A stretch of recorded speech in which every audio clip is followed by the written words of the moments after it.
All right, all right. Okay. Good evening, everyone. We have a special episode. It's not like this is a show. But anyway, just wanting to share this little update from what happened this weekend. I have been telling people a while ago, for months that I was going to be going to Alaska to capture a 24-hour time lapse of the midnight sun. Now, uh, I actually got a time lapse from the 20th to the 21st, but that wasn't quite as clean as I'd like. So went ahead and got rid of that one. I may upload it later, I may not, but um, got a really clean video from the 21st to the 22nd on the time lapse for the summer solstice. So that was pretty good. I'd like to say hello to everyone in the chat. Usually go by names. I could do that for a few seconds. Anybody I missed, hey, I apologize.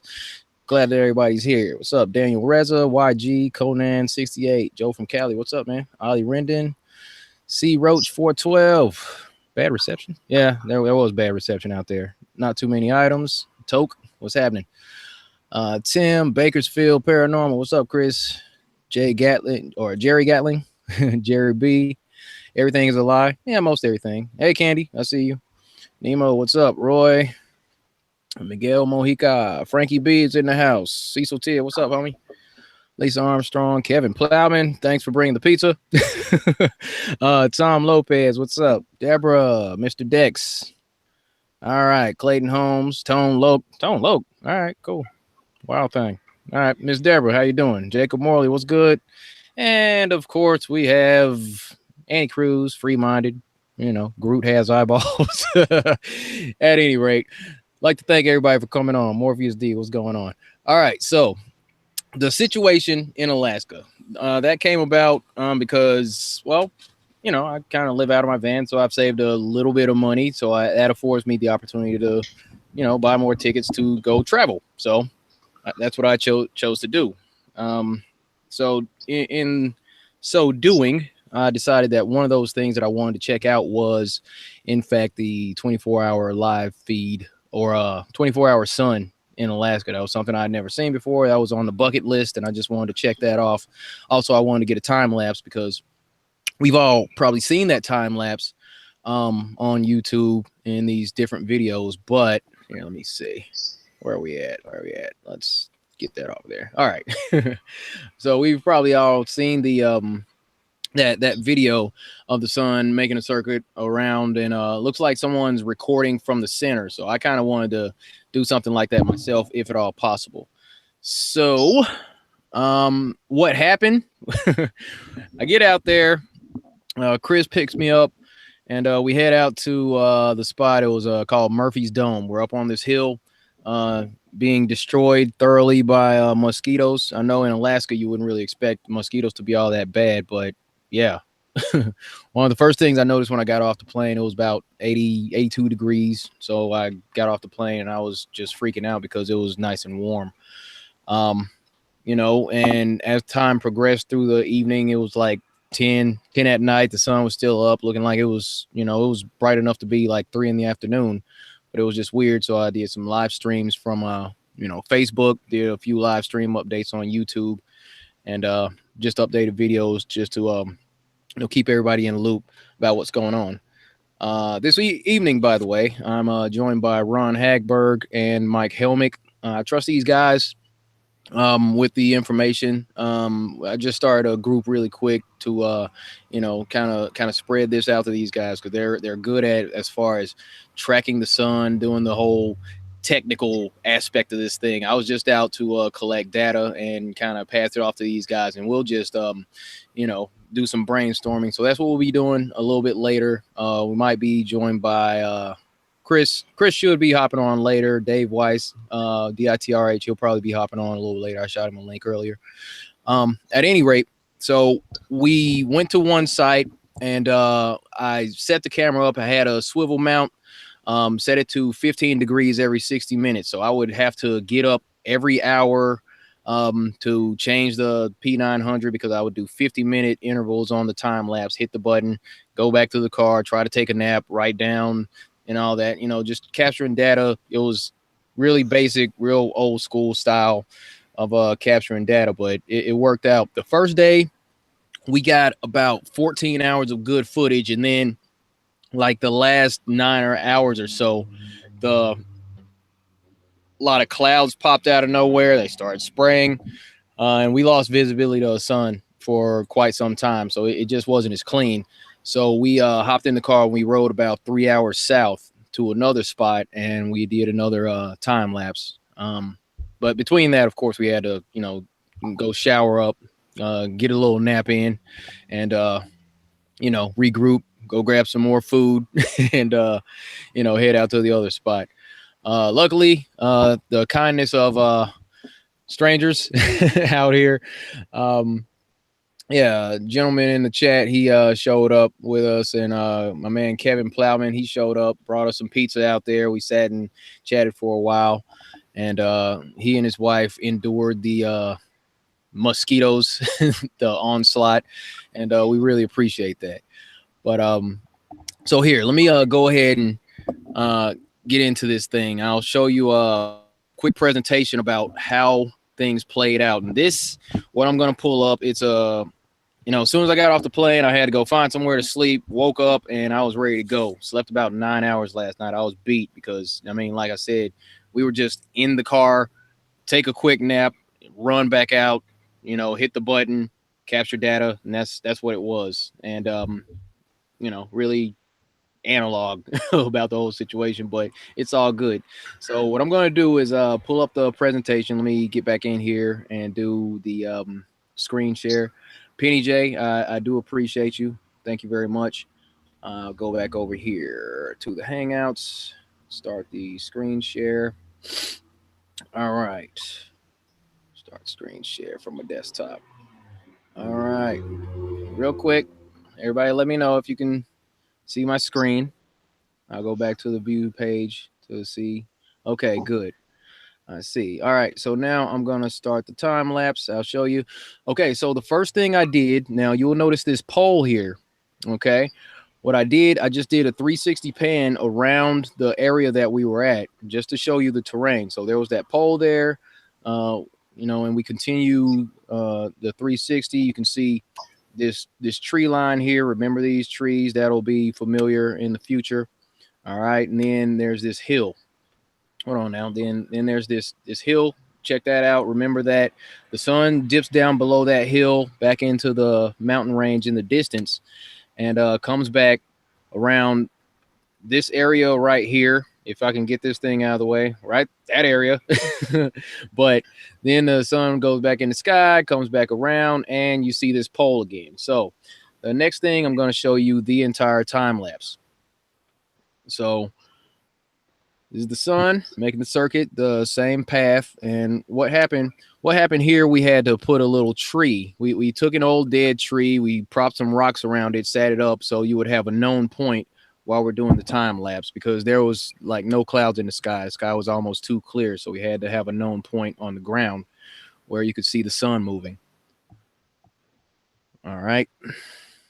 Right there is about 3 in the afternoon, something like that. You can see the clouds moving in different directions. I did not turn the sound off on this one. All right, continuing on. And there's that tree line I told you about. All right. Continue on around there.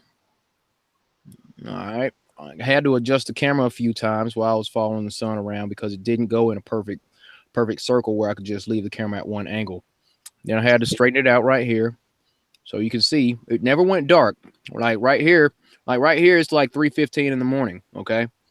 Still early in the morning. It never got dark. It was like eternal dusk as far as the sun went out in the distance. And then around 5 a.m., the sun peaks back around this hill here and back into the sky. All right. Just following the same projected path of the sun that we showed you in the 360. And come back around here.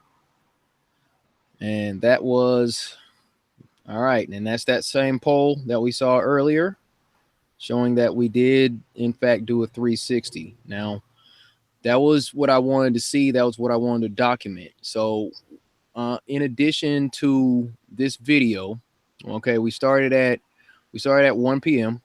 All right. So here. So we started at 1 p.m. and we were at 150 degrees, southeast 59. Okay. So let's just continue on there.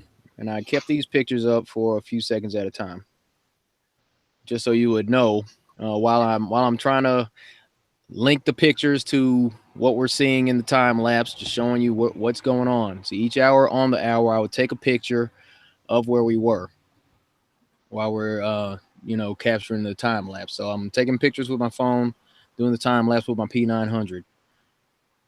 All right. Continuing on. That was the adjustment. So we have our known point. And I'll go ahead and add that while we were doing this time lapse in its entirety, we didn't sense any motion beneath our feet, because the earth is flat and stationary. And this is just a way to show that the sun is moving and that the earth is not. More adjustment. Still lining the pictures up. Okay, so that's where we were at 6 o'clock. I said 3 o'clock earlier. I was way off. Okay. There we go. 7. There's only a little movement between each hour until it's out in the distance. All right, that's the 8 p.m. shot in the tree line. Again, we're adjusting the camera downward. And the sun goes moving over the tree line. That's 9 o'clock, 9 p.m. on the 22nd. So, I mean, anybody can bring this video back and do time lapses, or not time lapses. You can do a screenshot so you have the data. So that's why I'm putting this out here for everybody to see. This is the information that we were sending up to the group of guys in the back chat. It was myself and Chris. It was Dave Marsh, Ron Hagberg, Mike Helmick, and I was taking a picture every hour on the hour and forwarding that back to the group. And this is the anticlimactic part, except now, hold on. Boom, there we go, midnight. All right, and from there,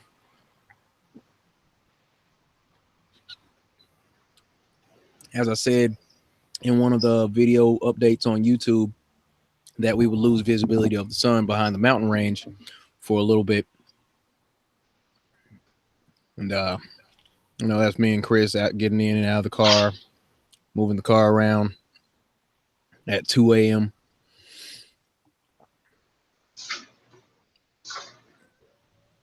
Trying to get to a place where we have better reception or less mosquitoes. Kind of had to work our way around that and end up going back to the original parking spot. Kind of passed out for a few hours, but I had to keep getting up. Had to soldier through it. So 5 a.m. sun starting to peek back over the hill. Adjusting the camera upward to continue following the path of the sun.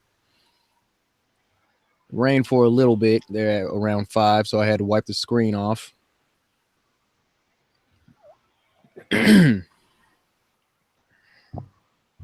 All right, making adjustments. 6:01. All right.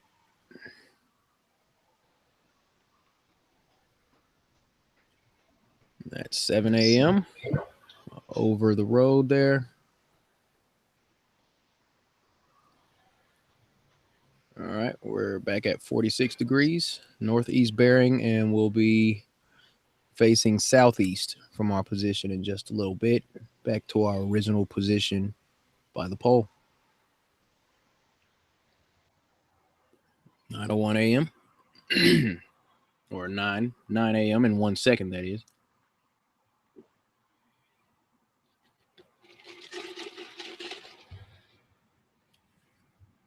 That's 10 a.m., 90 degrees.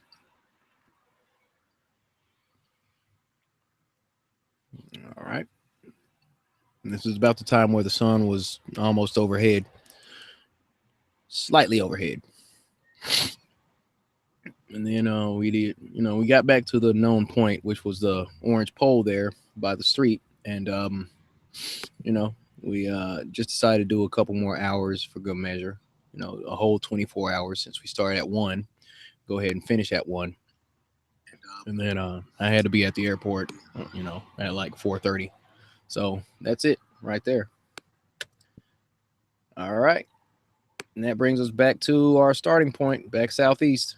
And that shows you the entire flow, everybody. So let me see. I'll stop the screen share. And now I'd like to introduce the gentleman on the panel, Mike Helmick, Ron Hagberg, Dave Weiss. What have you, sir? Hey guys. How's it going? All right, all right. So, what do you think, guys? I think the sun goes in a circle around us, and you are not in the center. Therefore, it did exactly what it was supposed to do. Yep. Absolutely. Absolutely. All right. And we had some conversation back chat as far as, how I'm saying. I heard, Dave, we talked earlier. You said that people were saying that I kind of debunked the AE map. Is that right? You have some of these Christian flat earthers that are trying to prove a point. I'm not exactly sure what they're trying to prove, but a few of them were just going crazy in the chat on Nathan Roberts' show, saying that D Marble just debunked the AE map and something else. But I was like, I haven't seen anything, so I can't comment. All right. Well, I thought that this would kind of substantiate the AE map. I mean, because as far as it doesn't. I mean, let's be clear. It doesn't substantiate the map. It substantiates the circling sun. The circling sun. Right.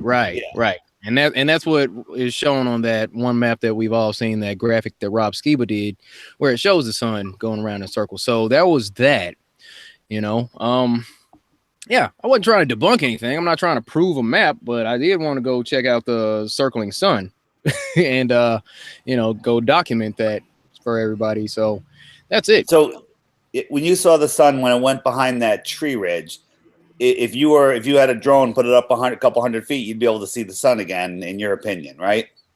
No. What happened, and here's where I could have showed the video from another time lapse. I hadn't put together the first time lapse that we did on the 20th going to the 21st.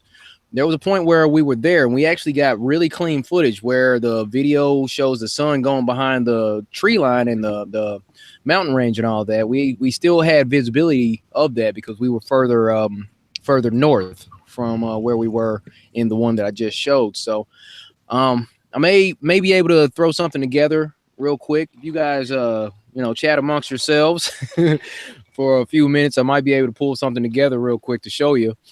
But yeah, we actually had a pretty good time lapse on the other side too, and it just showed where the sun actually dipped out of our view only for like maybe 2.5 hours, maybe. So D, when you say it dipped out of your view, it dipped behind what I always call a cloud horizon, because when you look up through if you have just spaced out minor clouds, when you look up, you barely see the clouds, you see the sky. But as your perspective gets more and more shooting across that, in the distance, all of those spotted clouds create an opaque horizon, which is almost from the ground horizon. And so when the sun is moving away, circling around, from your perspective, it looks like it's set, but it's just behind stuff that's opaque. Yeah. So that, I mean, that's what you're seeing when the sun goes away. Yeah. Here, let me. Yeah. Yep. Okay. So I'm gonna put together a video real quick in QCut Pro showing where we were as far as how the sun did leave our view. So I'll put that together in just a second. Actually, I'm already working on it. Like, what are you thinking? Well, I mean, you made an interesting comment, David. You know, Christians got this crazy By the way, not thing. all Christians, just a few of them. Well, no. I'm interested. What's your perception? What are they defending? What are they saying? I don't really know. They just said that DMarble debunked the AE map and something else, and I just like I can't comment. I haven't seen anything. I didn't even say I doubt it, which I did. I waited to see, and basically because what you showed me, I saw a few images that you showed me, and basically Daryl just put it together completely with what he just showed. So, you know, a lot of people think they see the sun set when it's set to them, but you go up 100, 200 meters, it's not set because it's going behind a land horizon in the distance. You had both. You had a hill, you had trees on the hill, and you had clouds above that. So the sun is going to disappear behind all of that. It's still above the plane, still within your view if you didn't have those things blocking it. Right. Okay, let me see. Okay, so my thoughts, and I examined all the photos Daryl was sending us. My microphone keeps turning itself down. But anyways, after examining everything, the path of the sun, the light propagation from the sun, the lens flares, and then looking at the maps, looking at the globe map, looking at the azimuthal equidistance projection map, looking at the solar system scope, observational wise, if we were just to take for what we see, that's the sun circling around us. Where the sun was at from locations in Florida and DeMarble's place, it did not support a globe. There was times where the sun would have to have been over Saudi Arabia on the globe, when in fact it was over Africa, several thousand miles east on the globe. However, from a projection standpoint, the circular path of the sun, observational-wise, did match perfectly the azimuthal equidistance. Yeah, I'm with you, Mike. I think we're all on agreement that everybody sees the sun in a position relative to themselves. Right, but you know that's without going into the other things I noticed. But just observation-wise, the azimuthal equidistance wins this argument here, even over the globe. Yep.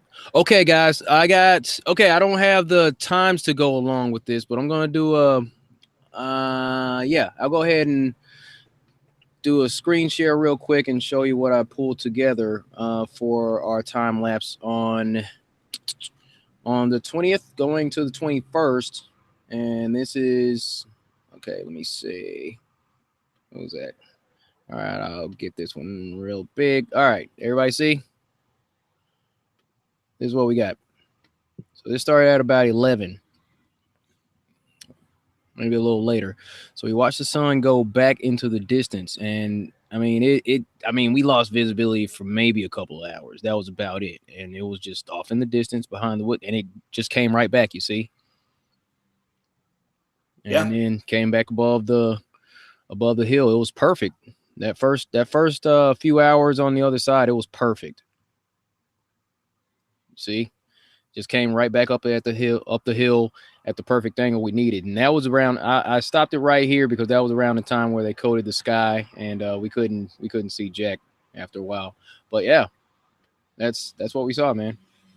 Pull it back one more time. Get that out of here. Stop that. What happened here? All right, one more time. Bring that back. Q-Cut Pro. It's my editing software. All right, so yeah, and that's what it was. We just sat there, watched it go off into the distance. Deke, can you zoom in, like crop right now, right there, crop heavily into the sun? Please hold. All right, which one is this? I could make that 200. 100. What do you think? 300? Let's go 3. All right. I'll go. Okay, yeah. So that's 300 right there. What bigger? Let's go bigger. All right. So here's what we got. I'm like super wide here. Let's go 950. All right, and bring that up. So there's the sun. All right, so I'll bring it here. Also, go 950 there.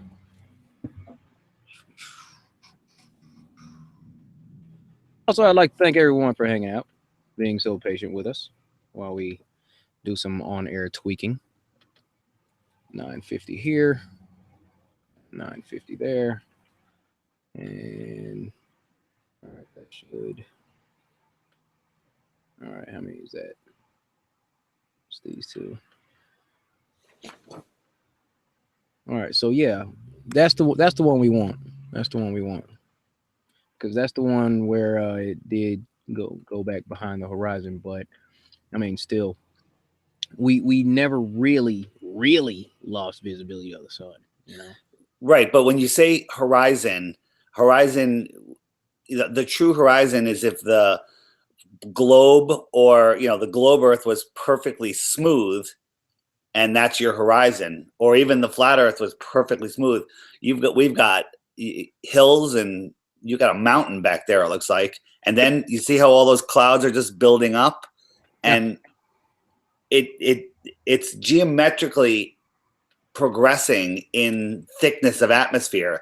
Like if you pointed a stick up at 90, straight up in the air, and you moved it 10, you tilted it over 10 degrees, that doesn't make much of a difference, but you tilt it over a little more. When it gets over approaching, 45 degrees, every degree makes, 10, 100, 1,000 times difference. And you have this sudden horizon in the sky.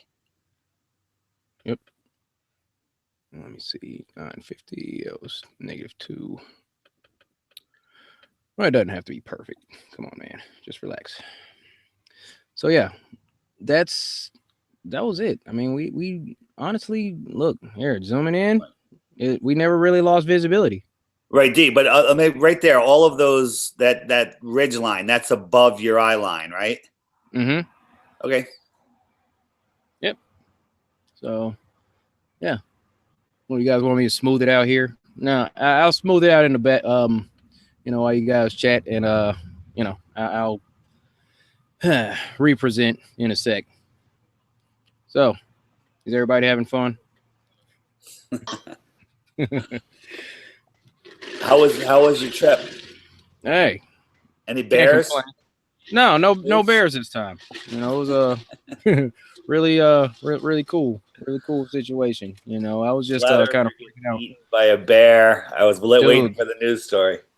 Oh, that would have been news. No bears. Lots of mosquitoes. Everybody knows about that, man. And let me see. A bear eating Daryl would have been great for my channel. That'd have gone viral. Oh heck no! Bear's not ready for me. Friggin', you would have heard Newsline, Flat Earther, Mall's bear, something like that. But no, we're good. Yeah, the biggest issue was just the mosquitoes, man. That's about it. Other than that, it was pretty cool. Nice people.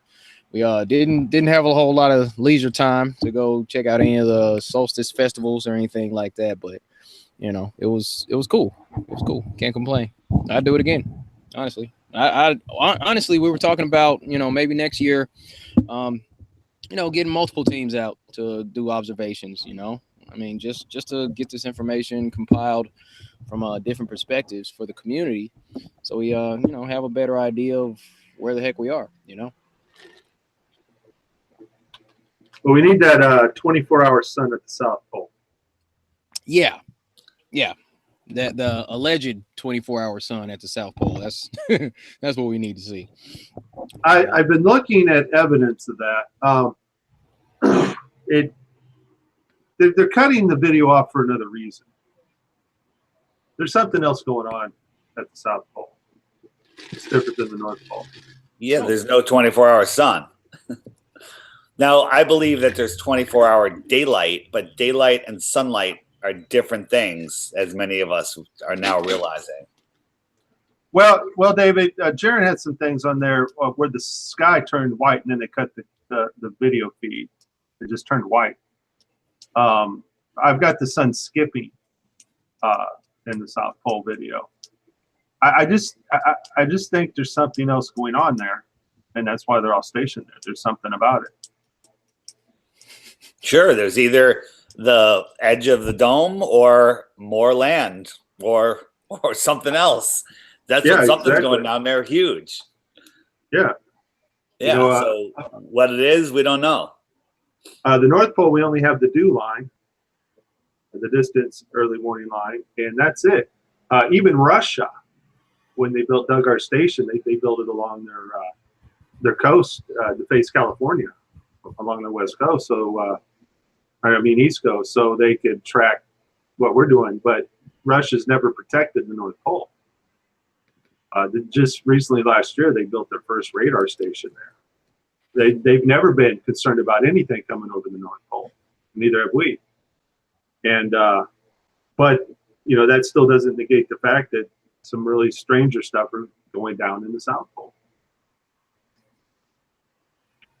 And so we're looking at D-Marble's picture. Yeah, everything observationally, to me, works out on the AE map from a straight projection north. Everything works out on that. Could not get it to work out on the globe exactly from the positions recorded in Florida and Alaska. Could not get it to work out on the globe. The only thing with Daryl's video, though, is we have a linear type sun movement, which is very interesting. It's almost like his sun takes like a circle and half a slice, like it slices along. It just comes straight at him and then slices around. And I find that very, very interesting. Another thing about Daryl's sun is that all his rays were local to him. I mean, there's even subdular rays pointing straight down to the ground in some of the photos he sent. And then how do you get that angle if the sun's over Africa somewhere or south in the Pacific of them somewhere? How do you get that angle for the subdular rays? And so there's a lot of questions here about that. But observationally, AE map wins on this for our known maps observationally. So then, we got to ask ourselves, okay, well, the AE map wins on this, but what is the sun? Because the sun doesn't behave like a physical object. It sort of behaves differently. That's local and personal to each and every one of us, no matter where it's said location's at. And how much do we trust time and date? And how much do we trust them telling us where they're telling us where the sun is? Because once again, we're still using globe head mathematics. We're using their heliocentric model to judge what we're doing. So how accurate are they? When Daryl's sun acts like a very close and local sun. But they're saying the very close and local sun is actually over Africa somewhere. And so then, that's just my observations. So any comments? I think we're all in our own viewing personal dome. There's a lot people are calling it all different things, but the source of the sun is above that, I think, in the firmament, above the firmament. I don't know, maybe scripture will tell you. But one thing you could do, I notice it when I'm out in my car driving down the road or driving by a parking lot on a sunny day, look at all of the other cars and you'll see the reflection of the sun in their window. They each have their own sun on their car. It's quite interesting to look at. Yeah. And I look at it, I kind of see it that way, that we all have the sun reflecting on something above us. I don't know what makes it appear where it is, but it's very, very close. I think the sun that we see is less than 100,000 feet. If you go up 100,000 feet, it's a little bit higher than that.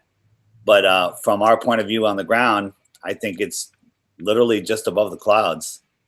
Well, yeah, if you watch my video, I did Thrive and Survive sent me some plane photos from above the plane was above the clouds. You see the shadow of the clouds, and you can calculate the angle because the angles were like, Yep. you know. And so I calculated angles to put a light source to how far that light source would have to be to make those angles, and I modeled it exactly. And I came up, the exact distance was 2 miles from the source of the light. But I know for a fact the sun was not 2 miles above that plane. You know, but that's it was closer. Well, no, the projected point of the sun was 2 miles where the light. Right, that's what I'm talking about. Right. I always say the sun that we see. Right, the sun we see was 2 miles. Yes. Right. But if we were to travel up in altitude, the sun also travels up, and we've seen this. That's exactly what I'm saying. We've seen this. Mike, we agree. Altitude. Well, I mean, we watched the same observations, and so you know, I have moon video. The moon's a projected light too. You know, I had a picture of you can see the moon, and maybe I should share that. I don't know. Daryl, did you see the moon at all? Yeah, we saw the moon very briefly a couple times. I mean, there was 1 or 2 times where we would no, not 1 or 2 times. Just we were looking for the moon. The sky was pretty clear. Yesterday, Saturday. The moon was small though, right? It was a waning moon, I think. Yeah, had the half shadow on it. You know, the straight line going on and all that. So, you know, we were looking for the moon. The thing we go take a quick nap and then just come out of nowhere and the moon's just in the middle of the sky. I'm like, where the heck have you been? You know, the moon. You know, look, I always say the moon's just weird. Okay, the moon is just freaking weird, man. It doesn't. Every time I've seen the moon on a balloon video, it's a tiny little dot.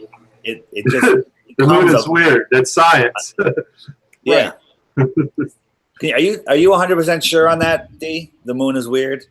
It's official. I'm absolutely sure that the moon is freaking weird. I'm going to debunk that. All right, have at it. All right, I'm going to screen share if you guys are okay with that. Depends on what you're sharing, Mike. All right, just a sec. Here, let me. Only good things. Only good things. Giving the screen to Mike. All right, there you go. Do I have to hit the screen share? You got it covered. I just put it on you. It's all you. Okay. So, can you guys see this? Not yet. All right. Yeah, you got to do a screen share. Oh, I asked you if it. I don't know how it works. Hey. I don't do hangouts, man. Yeah, we're all figuring this out. It's all good. All right, so I'm going to try to share this. All right, there you go. Here, does anybody see that? Yep. Okay, so what you're all looking at is the moon taken from a hot air balloon in Spain.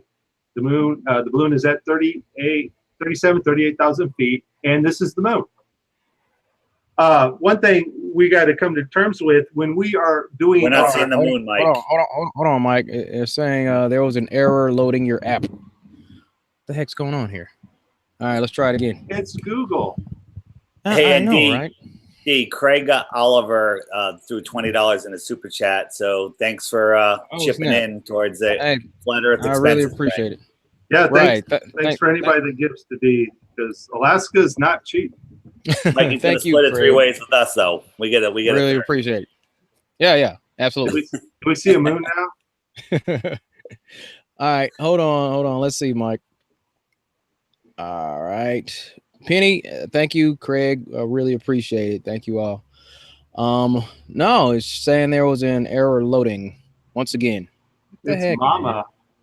Mama's got unshare them and reshare them. Yeah. Said his mama. I think his big brother. His mama's got an error loading. That's the problem. Okay. Try this one more time. Once more with feeling. Feelings. Okay. We'll just try this one more time here. Share. Application window. Do we have a moon? I got you. There we go. Got it. Okay, a couple interesting things about this picture. This balloon is only 38,000 feet. Okay, we see stars. Mm-hmm. it seems to me like we don't have a lot of nighttime balloon shot videos, but it seems to me like the ones we do, the stars vanish after a certain point. Seems to me. Could be wrong. But our view distance. See, when we do these balloons and we say balloon tests and we say, oh, the horizon looks flat. We got a balloon at 100,000 feet. The truth of it is we can't tell because we can't see far enough. Does that make sense? Right.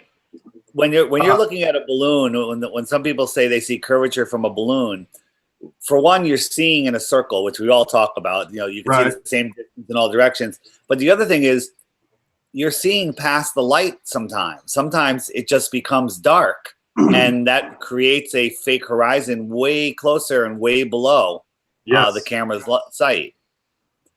So you're seeing past where the light is, and you can't see anything. So you think the horizon's where the light meets the dark, but in reality, the horizon's far past that. I'll tell you a trick that anybody can do if they're looking, you know, across a plane or water, and they're trying to determine where the real horizon is. You get a glass of water, any shaped glass, doesn't matter, and hold it up to your eye level until you're looking right across the surface of the water, and then look into the distance, and that's where the real horizon is, and that'll help you spot it. You'd be like, oh, I see it now. So it's a simple little trick. It's like this. Oh, you're presenting. But if you can see me, you just hold it up and look across the water, and there's the horizon in line with it. Yeah, David's channel, David comes up with some amazing little things he does with just ordinary stuff flying around. So check his channel out. I remember when I first got into this, a lot of David's videos, it's like, whoa, you know, especially that deal at the table, the thing you do with the table and the lights and the my flat earth kitchen, sunset and the flat earth kitchen. Yes, that was like, whoa, that explains everything. Yeah, that was amazing. Okay, so what you guys are looking at, you're looking at the moon, 38,000 feet. Mind you, you can't see very far into the distance, okay? But what you're looking at is probably 200 miles max. You see the clouds clearly. You see kind of the shape of the clouds, and you see the moonlight right on top of that cloud layer. Okay, so the moon technically is about 200 miles away, technically, from its point of projection. Okay, at 249,000 miles away, or 39,000 miles away, the moon would not be able to light the Earth. Impossible. The moon's made out of rock. It's made out of rough material. It would not have that. No way could this be reflection from the sun coming here. This is the moon giving light. Okay, so we see that the moon is very close. We see that the moon is lighting the cloud layer below. And we see the balloon is actually slightly higher than the moon from its position. And I'll explain kind of how all this works here in a second. Now I'm going to try to share another picture. So I'm going to go stop sharing so I'll share the screens here. This camera that took the picture of this moon had two filters on the side, okay? And those filters, when the moon goes behind the filter, would filter out the light waves from, where's my window?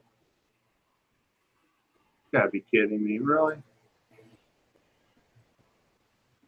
I love Google. Google's awesome, man. Yeah, it is.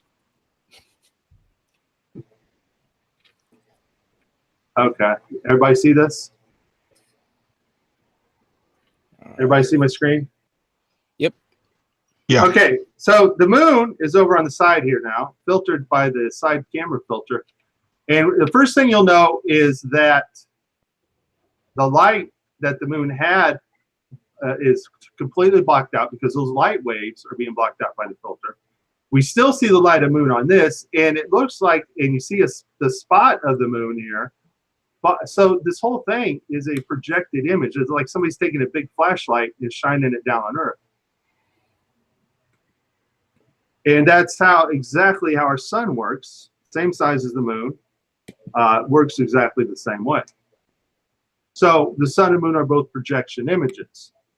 And so that's what I'm saying. You know, I don't know how accurate time and date is giving us the zenith of these positions of these luminaries.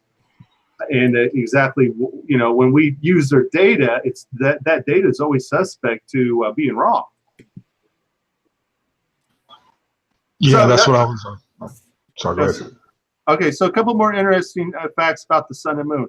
Concerning azimuthal equidistance, I know a lot of you in chat like the AE map. I get that. But the problem is the sun and moon do not radially turn enough to circumvent the whole map.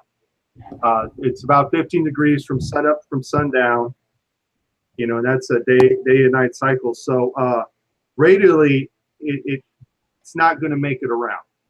The other problem with the azimuthal equidistance is if I'm viewing the sun or moon from Australia, they actually move away from me if I flip hemispheres. And that is simply because I'm standing in a negative magnetic field viewing that light propagation from a different polarization. Same with the sunspots, and Karen B did this test. The sunspots, if you take a picture of the sun and look at the sunspots in Australia, they're reversed, simply because it's going through a negative polarity, and as opposed to the northern hemisphere. And so my guess is that the sun and moon actually travel straight across Earth. And what we're seeing is just kind of like a rainbow works as it moves above us through our ever-changing electromagnetic field. Any comments? So, Mike, you're saying it moves straight from our point of view, but it is going in a circle. But all we see from sunrise to sunset is a straight line. Well, what we see is the arc due to the magnetic field, and depending on where you're standing, the arc's going to be a little different. That's what Karen B found with the sunspots. They flip when they change polarizations because they're split by a positive and negative field, and so the arc's really dependent about where you're standing at in that field, if that makes sense. Because the sun arcs away from you in Australia the opposite way than it would arc from somebody in the northern hemisphere. So that tells me that the arc's based on the way light waves are propagating through a field. A lot of people call it the aether or electromagnetic field or whatever you want to call it. Ryan, you have something to say about that? Oh yeah, I was just gonna say the same thing with the moon. I've taken pictures, simultaneous pictures from here in Australia at the same time. The moon looks upside down, in Australia. When we're both viewing it at the same time. Now the moon is not upside down, and David explained this to me one time. He says, "Mike, hang a picture on the wall." Remember that conversation, David? Yeah, I have a video called "The Shill and the Moon," and it was about some guys that just couldn't get it, so I had to spell it out. It's you're in a room, put a smiley face on the ceiling. Two people stand on the opposite ends of the room and look at it. You're both looking at the moon, and one of them's upside down. So it's that simple. Right. Yeah. And that works if the moon had a physical zenith point. Come to find out, the moon doesn't have a zenith point. The moon only reverses because of the field it's in. If you were to you were start in the northern hemisphere and start traveling towards the moon, two things are going to happen. It's going to start rotating. Okay, no physical object should rotate as you approach it. I mean, when you see the McDonald's down the road and you're driving to it, your McDonald's is not rotating as you're getting closer to it, right? But the sun and moon do rotate. But that's simply because they're being viewed from a different position in the field, in the magnetic field above us. When you're viewing something in the distance, your brain keeps it in the same position, but it's rotating. If you take a picture of something, and then as you pass it, you take a picture, and as you pass it, you take another picture, and then look at the one side of that thing, it's going to be rotating right around the picture frame. So you say it's going to kind of be doing like this kind of. Well, it's going to do a 180 maybe, not a 360. Right. All right, just a second. I want to say thank you to Earth is Seriously Flat, sending you compassionate love. Really appreciate that, receiving and sending back. Thank you very much. Okay, so as you're approaching the moon, it takes 2,000 miles of crossing the equator, because remember, in the center of the equator are where the positive and negative meet. So they're weakest at the equatorial center. It takes about 2,000 miles, 1,000 on each side, before the moon will flip 180 degrees. East and west, if you are like in the middle of the northern hemisphere, the moon will not flip at all. So that tells you the moon does not have a physical zenith by like kind of passing underneath a picture and the moon flipping. So we know that the moon is flipping its orientation just based on light propagation, not based on a physical moon like walking under it. And Karen B, and she did some sun videos. She noticed the same thing.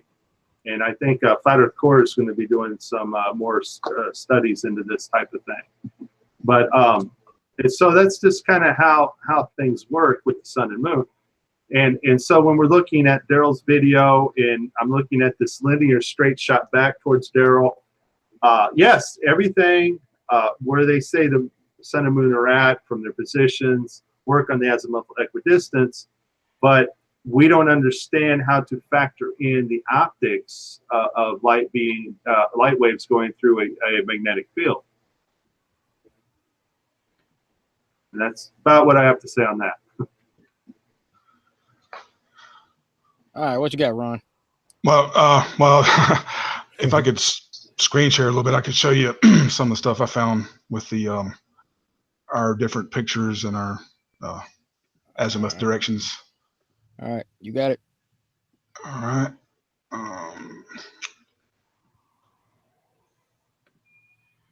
See, share. All right, can y'all see my screen? Let's see. Okay. Okay, can y'all see this? Let me see. Yep. See these pictures? Okay. Yeah, here's where you started on the 21st. I didn't get these. There's someone up for me yet, but right here at 3 a.m. your time, I'm 3 hours behind you, so it's 6 a.m. for me. You've got the sun at 1 degree north, and I had 79 degrees northeast, almost directly east. And as you go throughout the day, see you had at 4 o'clock, you had it 16 degrees. I had it at 85, which is the 1 degree to 79, that's a 78 degree difference. Then this is a 69 degree difference. And then as you keep going, it gets smaller. At 5, you had 34 degrees. And I had 88, which is a 54 degree difference in the direction we're looking. And then that gap was getting smaller during the day, and then it would go back up. And time and date had very similar data. I wrote it all down. I didn't. I was going to get screenshots off time and date, but I didn't have time to do that yet. But I looked it all up, and you see how I had 1 degree, or you had 1 degree. I had 79. Time and date had 16 and 65 for the positions at the same time. They had 49 degrees difference, and then 43, and then you see how it's going down to 20, and then started going back up. Now these real high numbers, that was like at the zenith point. So there might be something weird going on with the compass when I was trying to go overhead. But you can see this changing dramatically, the directions we're looking. So I don't know how that could even be worked out on any map, really. But like I say, we all see something different when we're looking at the sun.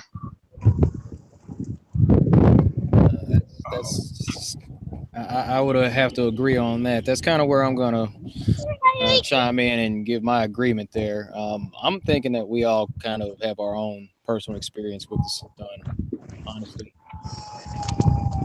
Just like Dave was saying earlier, we all experience the sun in our own special way, it would seem. So that's kind of where I'm at with it at this point, guys.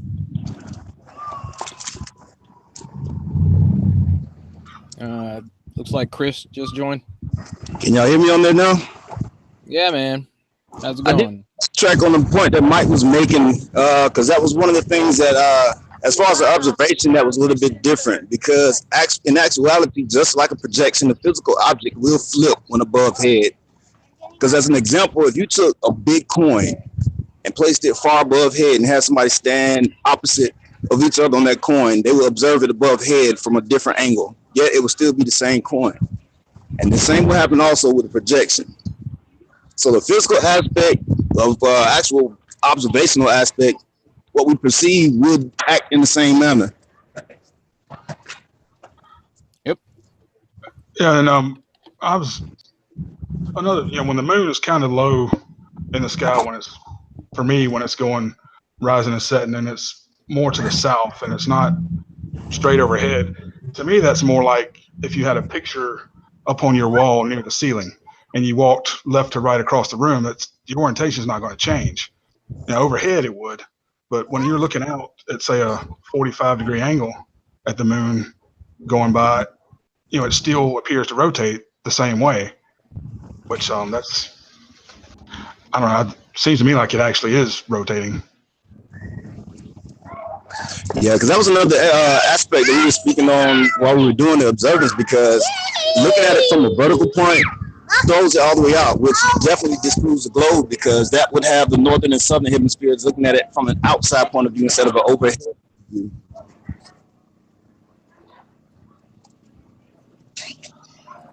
So instead of having that vertical aspect of the northern and southern hemisphere on the globe, you have that overhead aspect on the flat Earth, which kind of helps with that perceivable aspect of the AE map. All right, just a second. Got Vegan Warrior just joined us, and I want to say a special thank you to China Mrs. Jones for the donation. Really appreciate you, Mr. Whoa. Where's all that coming from? Hold on, somebody's got to get on. Excuse the noise. I'm at the summer solstice thing over here. All right, yeah. Well, here you got to mute your mic. Mute your mic when you're not talking, Chris. Jeez. Man, he had some tunes going on. I know, right? They're having a party out here. All right, Vegan Warrior, what's going on? Sorry about that. I got one hand on the cart. Don't have my cane. I can dig it. All right, Mr. Ingram, what's up? Yeah, what's good, brother? How you doing? Pretty good. I had a pretty actionable weekend. Yeah, I see. I watched all your updates, and I was pretty impressed, man, with your due diligence. My question is, has anyone else done this? Has anyone traveled to that region and actually tracked the sun like you guys did? I haven't seen anybody do it. Hey, Warrior, I've looked. I've had videos sent to me, the North Pole. I realized almost 3 years ago that nothing crosses the North Pole. Nothing. And that's when I got to looking for those videos. But to answer your question, nobody we trust has done it with the with the goal in mind to help clarify where we live. Okay, so yeah, the reason I asked that question is because this is a major feat here. We haven't had anyone do what you did this weekend or this past week, and I applaud you for that. And I think flat earthers around the network need to recognize that. We need to look at this with an open mind and see if this is in fact hard evidence to show that the Earth is not traveling around the sun. I mean, I think that's one big question we should be addressing. And I know in our minds it's pretty obvious, but for a novice who thinks 100% that the Earth is traveling around the sun, this could be eye-opening, in my opinion. I'd like to think so. I was just doing what I could. All right, who's got the echo? All right, so somebody's got to mute. Yeah, I just wanted to get this out here, submit the information for the community, man, and get the time lapse, get the pictures and all that. That's why I put the video up. I'll be putting up another video, probably pretty much the same thing as I showed in the presentation earlier, with the pictures showing the the direction that we're facing, the sun, doing the time lapse and all that good stuff. And I'll just put it out there for everybody, and you guys, these tech experts can pick it apart. And I'll just put it on the table and put my hands up and walk back away slowly. Well, So, how about this? How about this real quick? What should we have saw? If the Earth was a globe, what should have happened? Dave? Anybody got that?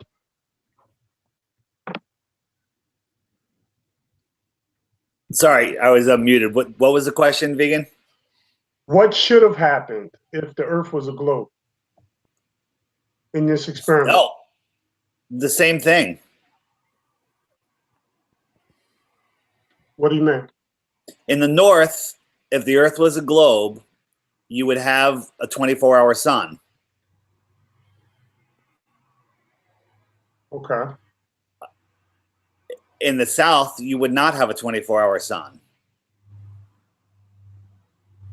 On a globe, you would have a 24-hour sun in the south, and you'd have a warmer winter than the north does. But Okay. that's the opposite of what we see.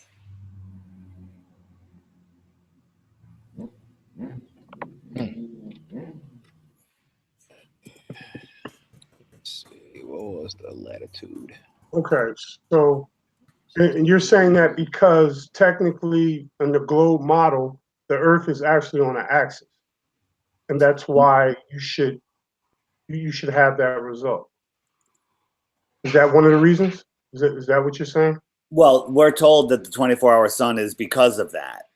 I don't Okay. necessarily 100% agree with it, but if you're on a globe with a tilted axis, the way they tell us where it goes around, you would have a 24-hour sun on both poles, and the South Pole would have a warmer winter because it's way closer during their winter. So the fact that we've all seen it, where even at less northern latitudes or farther northern latitudes, there is plant life and animal life, and in the south, even at a lesser latitude, there is just ice and nothing. So it totally debunks the spinning axis globe. Right. Right. So, is the axis leaning towards the sun or away from the sun? Well, it depends on the sun's in the middle, Right. and so you have your axis goes around like this. So it depends on in the north during our summer, I guess the axis is leaning towards the sun, and we're Right. getting more direct sunlight on the globe. That's what they say. And then when Right. it goes around, we're leaning away from the sun, and the south is leaning towards the sun. But that whole tilt thing, where the light, they say because the light is spread over a bigger area, it's colder because you're spreading out the same amount of energy. But that's nonsense, because if that was true, at sunrise every single day, it would be Arctic frigid cold, because you're at the most severe angle. The sun's literally skimming across the earth. But Right. on June 21st in the northern hemisphere, if you go watch the sunrise, as soon as you see the sun appear on the horizon, you can feel the heat on your face.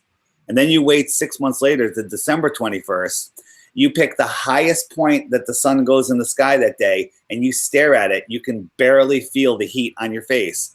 That debunks the whole angle, explanation that's what's causing the difference in heat.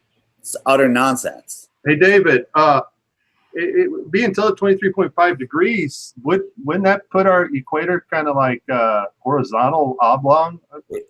Again, the whole thing is nonsense, because when the sun is on the horizon, and I always say sunrise instead of sunset, because at sunset you still have some residual heat. So you've gone through a whole night where the sun hasn't been there. As soon as it shows up in the summer, you feel that heat blasting on you. And that debunks it's tilted a little bit so the light is spread out. It's nonsense. Yeah, Well, when the sun's directly above you, it's closer, and it's beaming down on you, and it's hotter. But it should be Arctic freezing at sunrise, 365 days a year. Right. Also, while we were there, while we were on the ground in Alaska, and I mean one thing that I did notice was that when the sun's out, we're getting direct sunlight. It's nice and toasty. But as soon as one of the clouds, one of the thicker clouds, got in front of the sun, man, you could feel the temperature difference immediately, almost immediately, man. Like it was odd. That was another thing that I noticed while I was there. It's like the cloud blocks out the sun quickly, and it's chilly.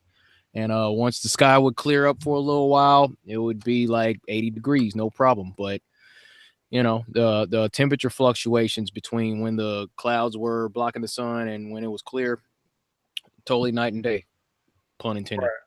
And that wouldn't account for a consistent sun at 93 million miles away, according to their model, because something's wrong with that. Here's another fact about the sun. The sun 93 million miles away, the light rays hitting the Earth. Okay, so picture the light rays of the sun hitting the Earth at the equator and then spanning out to north and south. The difference in heat index would only be 0.000005 at that distance. There would be no difference noticeable between the heat index, no matter how you tilted the Earth, if the sun was that far away. Well, I think we should also address our terminology too. When you say sunrise and sunset, that's not what's taught. The sun does not rise and the sun does not set. The only thing that is supposedly moving is us, right, around the sun. I've been looking for better words, and I sort of corrected myself when I said that when the sun first appears. Oh, no. I'm not saying you're saying anything wrong. That's what we're used to. That's what we're taught, right? What I'm saying is when you really think about that, when our sun actually goes out of view, it's not going anywhere based on their model. Their model is saying that we're going somewhere. Mm-hmm. That we're spinning and we're rotating and revolving. When you watch the sunset on a heliocentric ball, you're falling over backwards faster than the speed of sound. Exactly. Just think about how nonsensical that is. I know, right? Yeah. So, and I think a lot of people confuse that when they hear sunset. They actually envision the sun leaving. Yeah. Based on what they taught us, the sun is never leaving. We're just spinning, So the question is, that arc that you documented with the sun moving, right? How does that fit in your model? Because I'm really trying to wrap my mind around how they can justify that the rise and fall of the sun. Are they saying that the Earth is rising and falling? No, that we're on a ball and it's spinning and the sun is stationary relative to the spinning Earth. Mm-hmm. And you're just rotating around. But somebody did a model of it, and you would actually see the sun dip down in the sky and go up if we were on a spinning ball. Right. Due to perspective, you wouldn't see it do this arch. The only way it does that arch is if it's coming towards you and going away. And the big argument is that the what's the term for the amount of arc per minute, the radius, it travels the same speed the whole day. That is not true. Right. When we see it to about when it's about to disappear, yeah, that pretty much does. It's very close to the same speed. But it's only after that point where it's setting behind the cloud horizon that if you can get up high and there was no cloud horizon, that you would see the sun. It doesn't go down. It just keeps halving its distance to the horizon as it moves away. And that's when you see it shrink and go away. I got 2 videos on my channel where I caught the sun doing that on super clear days, super dry, high elevation, and filming in 4K. It's the only way you can see it. It's I don't think anyone ever sees it with their naked eye because you'd have to have really good vision and be in an amazing circumstance to catch it. But I'm able to catch it with my drone, and the sun just disappears into the thin air. Right. I don't know if you saw that. It's on my channel, DITRH Vegan. It's a probably in the last 3 or 4 videos, and it says sun fade out number 2. Right. Yeah, the sun does change speed, doesn't it, David?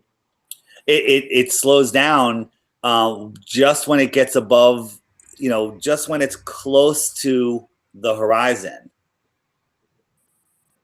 Yeah, I found that with this stuff I was looking at. That it was a steady in the morning, moving 6-7 degrees per hour, and as it got towards the afternoon, it jumped up to 11, 23 degrees per hour. I'm just waiting for another day because I can put my drone up for 25 minutes and I'll do it. It has to be super clear, 0 humidity, and that's it. And with those things, the sun literally just sits on the horizon and it shrinks and shrinks and shrinks, and it doesn't even disappear. It fades out into the thickness of the atmosphere, even though it's a perfectly clear day. Right, and once again, this is why we believe it's a projection on top of the magnetic field. If you ever seen a picture of Earth's magnetic field, it's made up a bunch of lines. I'm muting myself. I went to my video. It's made up a bunch of lines that go like this across the Earth. And as the sun moves, and we're looking at the projection, the angle that it's propagating through this field will cause it to fade out. And on top of that, you have the atmospheric convergence, because the light rays merge and light bounces and starts scattering more and more as it goes back into the atmosphere. So you have 2 factors working on here, but this is why it appears to change speed, because these magnetic lines are constantly wavering. So you go one and it passes over the other line, and it could skip and appear to move a little bit faster. And this is more evidence that we are not spinning at all, because the sun should remain at a constant rate if the Earth is at a constant speed. I mean, we would feel it immediately if the Earth stopped 1 mile an hour. Everything would be thrown off our desks, right? Mm-hmm. Isn't the spin of the Earth, along with what we witness with the sun, linked to what? How can I say this? Linked to our ideas of time, right? They're constantly adjusting the clock. Is that because of your idea, deep in the rabbit hole, of the inconsistencies of the Earth rising and falling? I mean, or the sun rising and falling? Is time involved in this? Ask the question again. Our clock system, right? It's based, how they change the time of day, and they change, when we go back an hour, we go forward an hour, the different time zones and so forth. Doesn't that have a lot to do with the spin of the Earth and the sun, based on what they claim? I guess that's what I was. I mean, I see the sun traveling around a circular map like this, and it basically goes in tighter during our summer in the inner northern hemisphere, and during our winter it goes to the outer southern hemisphere, and this keeps perfect time. And I can look at it, and right now the sun is pretty high in the sky in Australia, and I can call someone in Australia and they'll confirm that's where the sun is, and that's where it is. Right. But you guys understand what I'm trying to say, as far as using our daytime savings. I guess that's what I'm talking about. Saving time. Is that a part of the ideal of that movement of the sun that's being measured? Well, that the times have changed so much throughout history. It's just impossible to even keep up with any of that. I mean, like here where I live, I'm just in the central time zone. Eastern time zone is about an hour and a half away. They're talking about changing this to the Eastern time zone where I am, and then above me in Alabama, I guess, would still be central. So, I mean, they're always screwing around with the time zones, and they're talking about ending daylight saving. I mean, keeping daylight savings time here year round. They've changed that everywhere, all over the place. The date line's been moved around a few times throughout history. I mean, it's just crazy. But isn't that due to what Deep in the Rabbit Hole was talking about? The inconsistency in the movement of the sun, or the movement of the earth, or how you want to look at it. Isn't that linked to time? I guess that's my point. Well, Scripture, God in Genesis chapter 1, God said day and night shall be a day. So, I mean, time has always been adjusted by daylight. And so when, we have changed the times, well, you guys are now going to be on daylight savings times. Well, now you're not. Well, now you are through the years. So I kind of question if, since their system is broke, are they trying to keep up with the reality of where we live as opposed to a heliocentric model that's supposed to be perfectly with everything spinning around each other? Okay. Hey, okay. I think I got something. Hold on. All right, still tweaking my video, or I just started back tweaking the video. Give me a sec. Almost done. This is gonna be nice. Little hiccups in between, but you'll still get the picture. All right, so let me make that a little larger. Pull this back to the beginning. All right, I'm gonna cross over back over here and screen share. Thank you to Earth is Seriously Flat, says research the MMS protocol of Jim Humble and be safe. Sure will. And also a thank you to Miguel Mojica. Appreciate the donations, you all. Really do. All right. Now just one more time. Let me do a quick screen share. These things pop up. All right, back to the desktop, start screen share. Gonna head over here and make this a little larger. Okay, so here's what I was trying to show you earlier. This is the time lapse from when we got started on the 20th, going to the 21st. So there's the sun going off into the distance.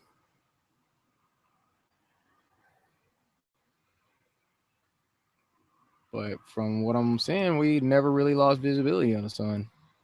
Okay, it just kind of peaked back and then, started to come back to where we were. You see? And then back up the hill. And, we never lost visibility of the sun that night, actually. Huh. Pretty cool. Yeah, back up the hill. And we start another day.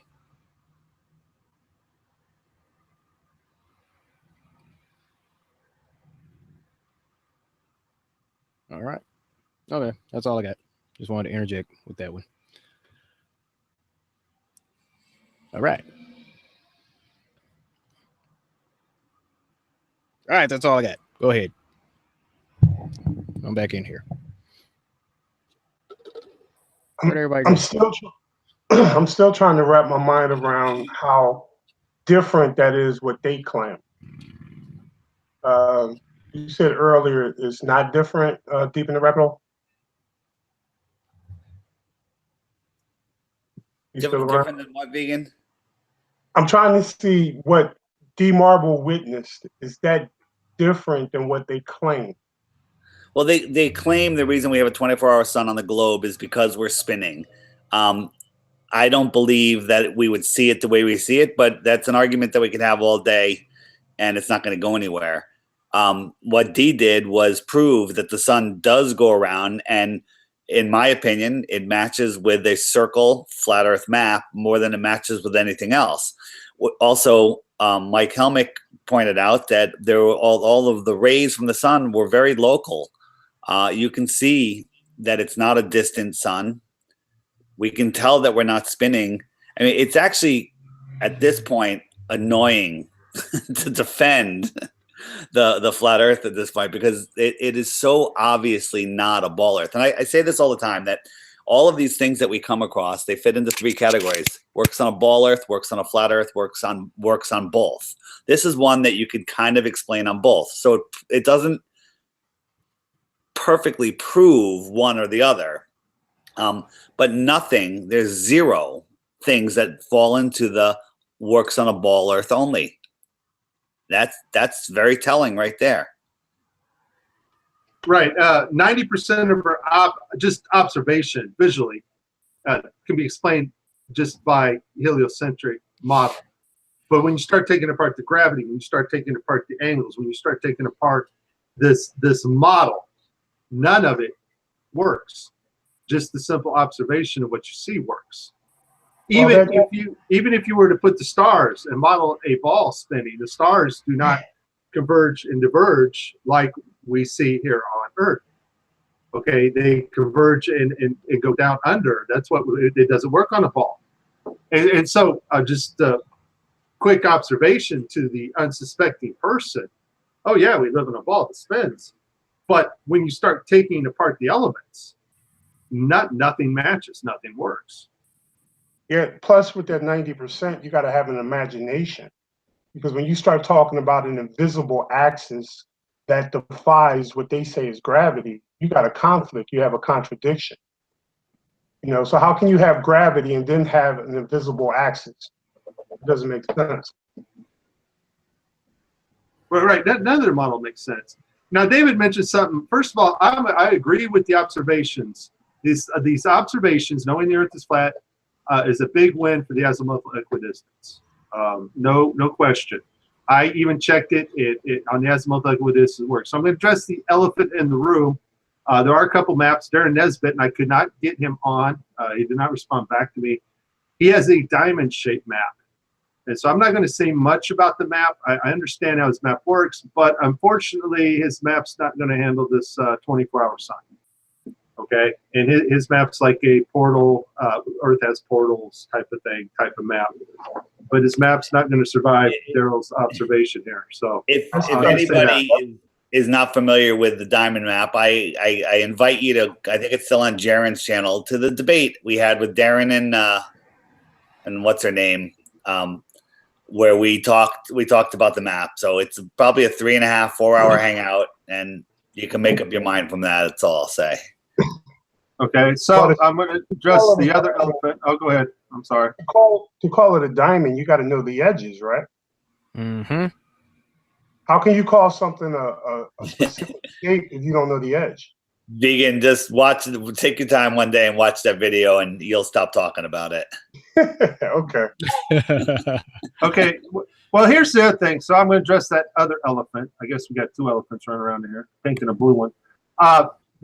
The thing, if you're a Christian, and there are a lot of Christian flat earthers, you take scriptural literal, the sun has to reset somewhere. And that's in Psalms 19, Ecclesiastes 1:5. The sun has to go back. I have video of the sun setting and rising again. This occurs over the Pacific Ocean. Okay, I don't know what seasons or times of days, but it does happen. Does that mean there's a portal on Earth somewhere? No, it does not mean there's a portal on Earth somewhere. It just means that we're making an observation related to Scripture. Like the moon gives its own light. That's a Scripture. We know that. The Earth's stationary. That's a Scripture. We know we're not moving. Everything moves above us. That's a Scripture. God set the sun, moon, stars in the firmament above.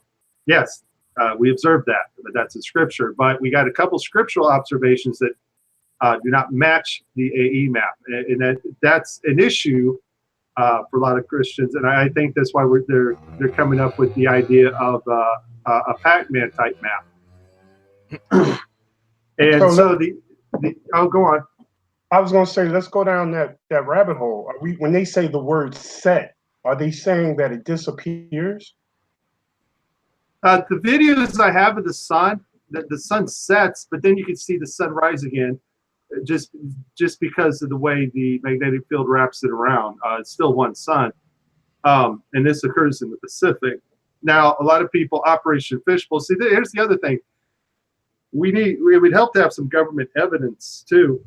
Operation Fishbowl was set in Johnston Island, which is just a little bit west of Hawaii.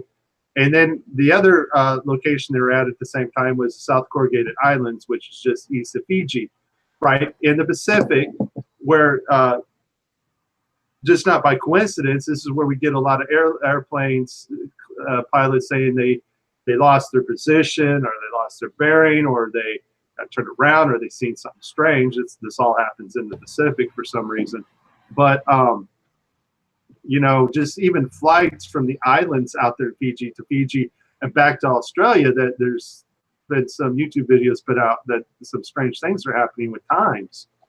And so, you know, so maybe something is going on in the Pacific. I don't know. But the other idea is that we can't debunk the UTM grid. And that's been my biggest issue, because I can't debunk it, and no flat earther has debunked it. The grid is laid out in perfect squares. GPS does work. We have the World Boat Races, which time-wise would not work on the AE map. We have the Arctic races, which once again would not work on the AE map, even though they take a little bit longer to make their way around. We just have a lot of other observations that just does not work on the AE map. The other thing about the AE map, we're talking with Chris Monk, you know, he told me that magnetically, there's no way we could get it to work, because we would have to put all these magnetic negative poles all the way around the thing, and each would need a positive, but we only have 2 positives and 2 negatives on each pole. So we actually have 2 north poles that kind of move around each other, and we have 2 south poles that move around each other. And a lot of people don't know that, but it just, the AE map doesn't work magnetically. The map doesn't work on distances, doesn't work on cartography, does not work on the UTM grid.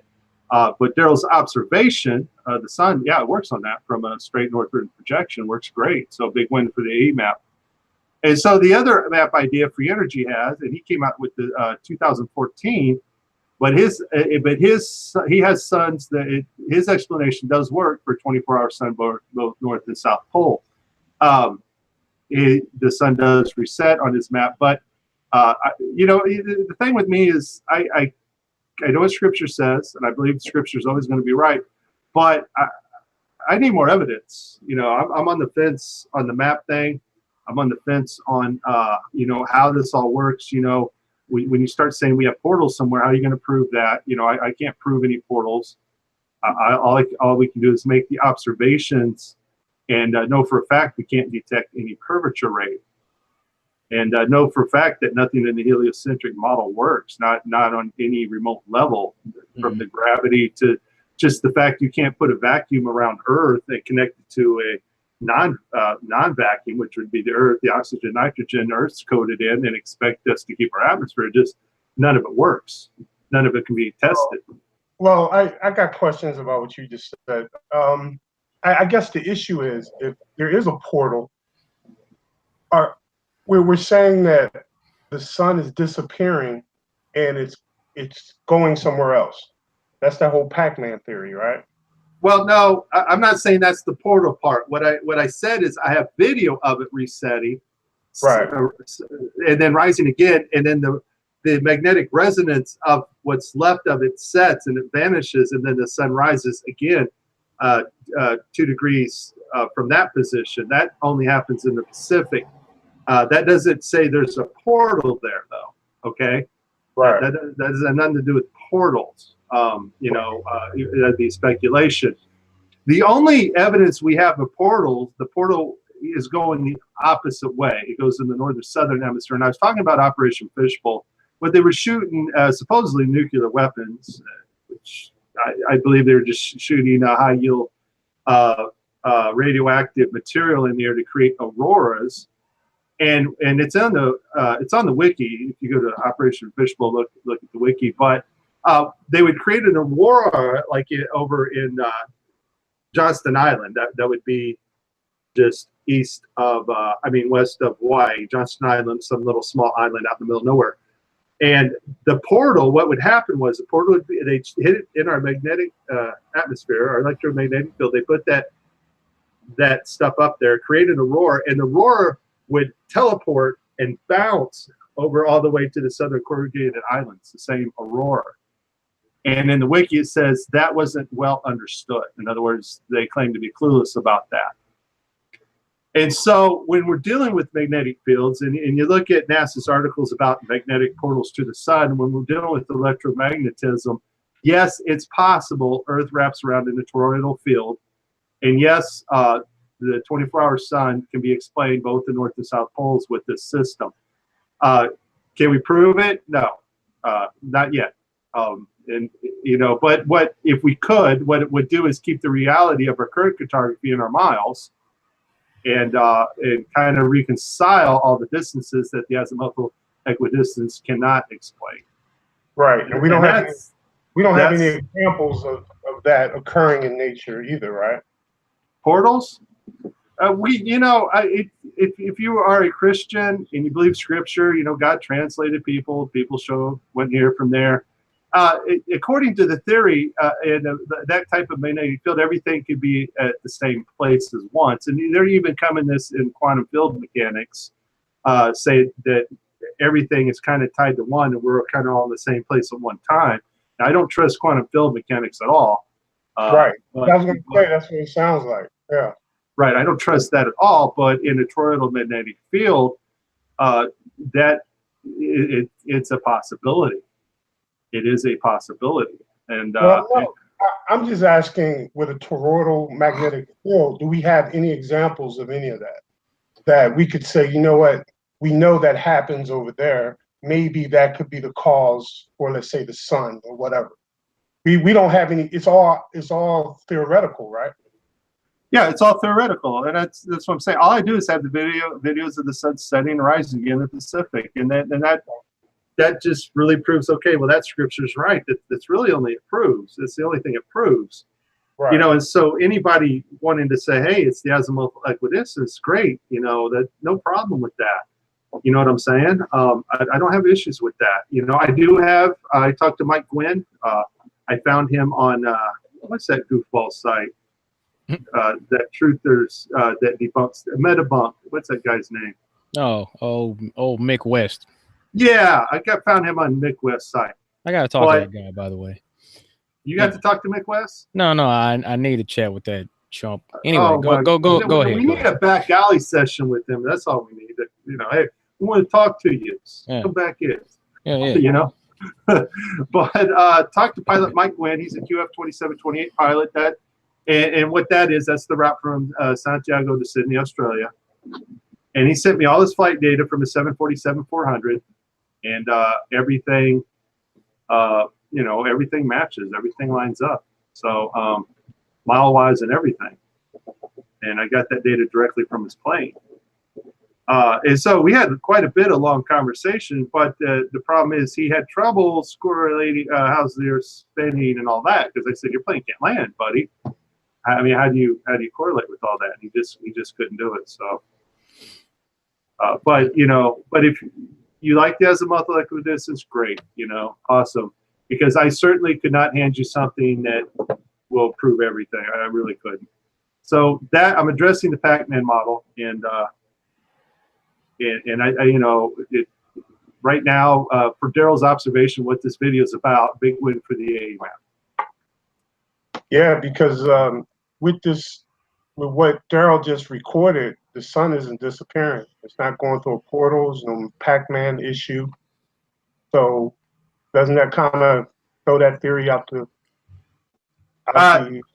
Once again, I don't know. Daryl didn't have a beat on the sun the whole time. It didn't look like the sun was portaling to me at all.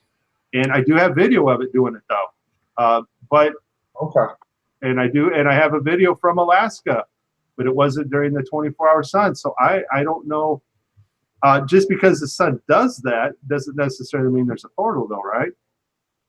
Right. We just can't add a portal to that. Well, I mean, if the portal was somewhere behind the mountain range where we just couldn't see it, or, well, you know,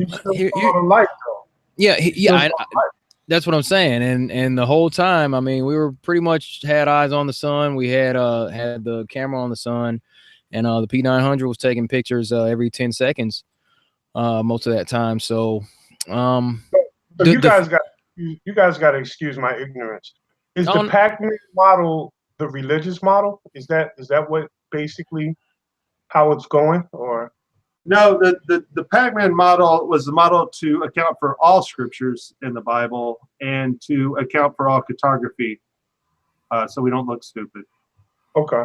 Because on my channel, you know, I get pounded all the time. What about flight routes? What about the world boat races? You know, and I Are they can't truly going answer around that. the globe? That's the first question. Are they truly going around the globe, or are they going in ellipses?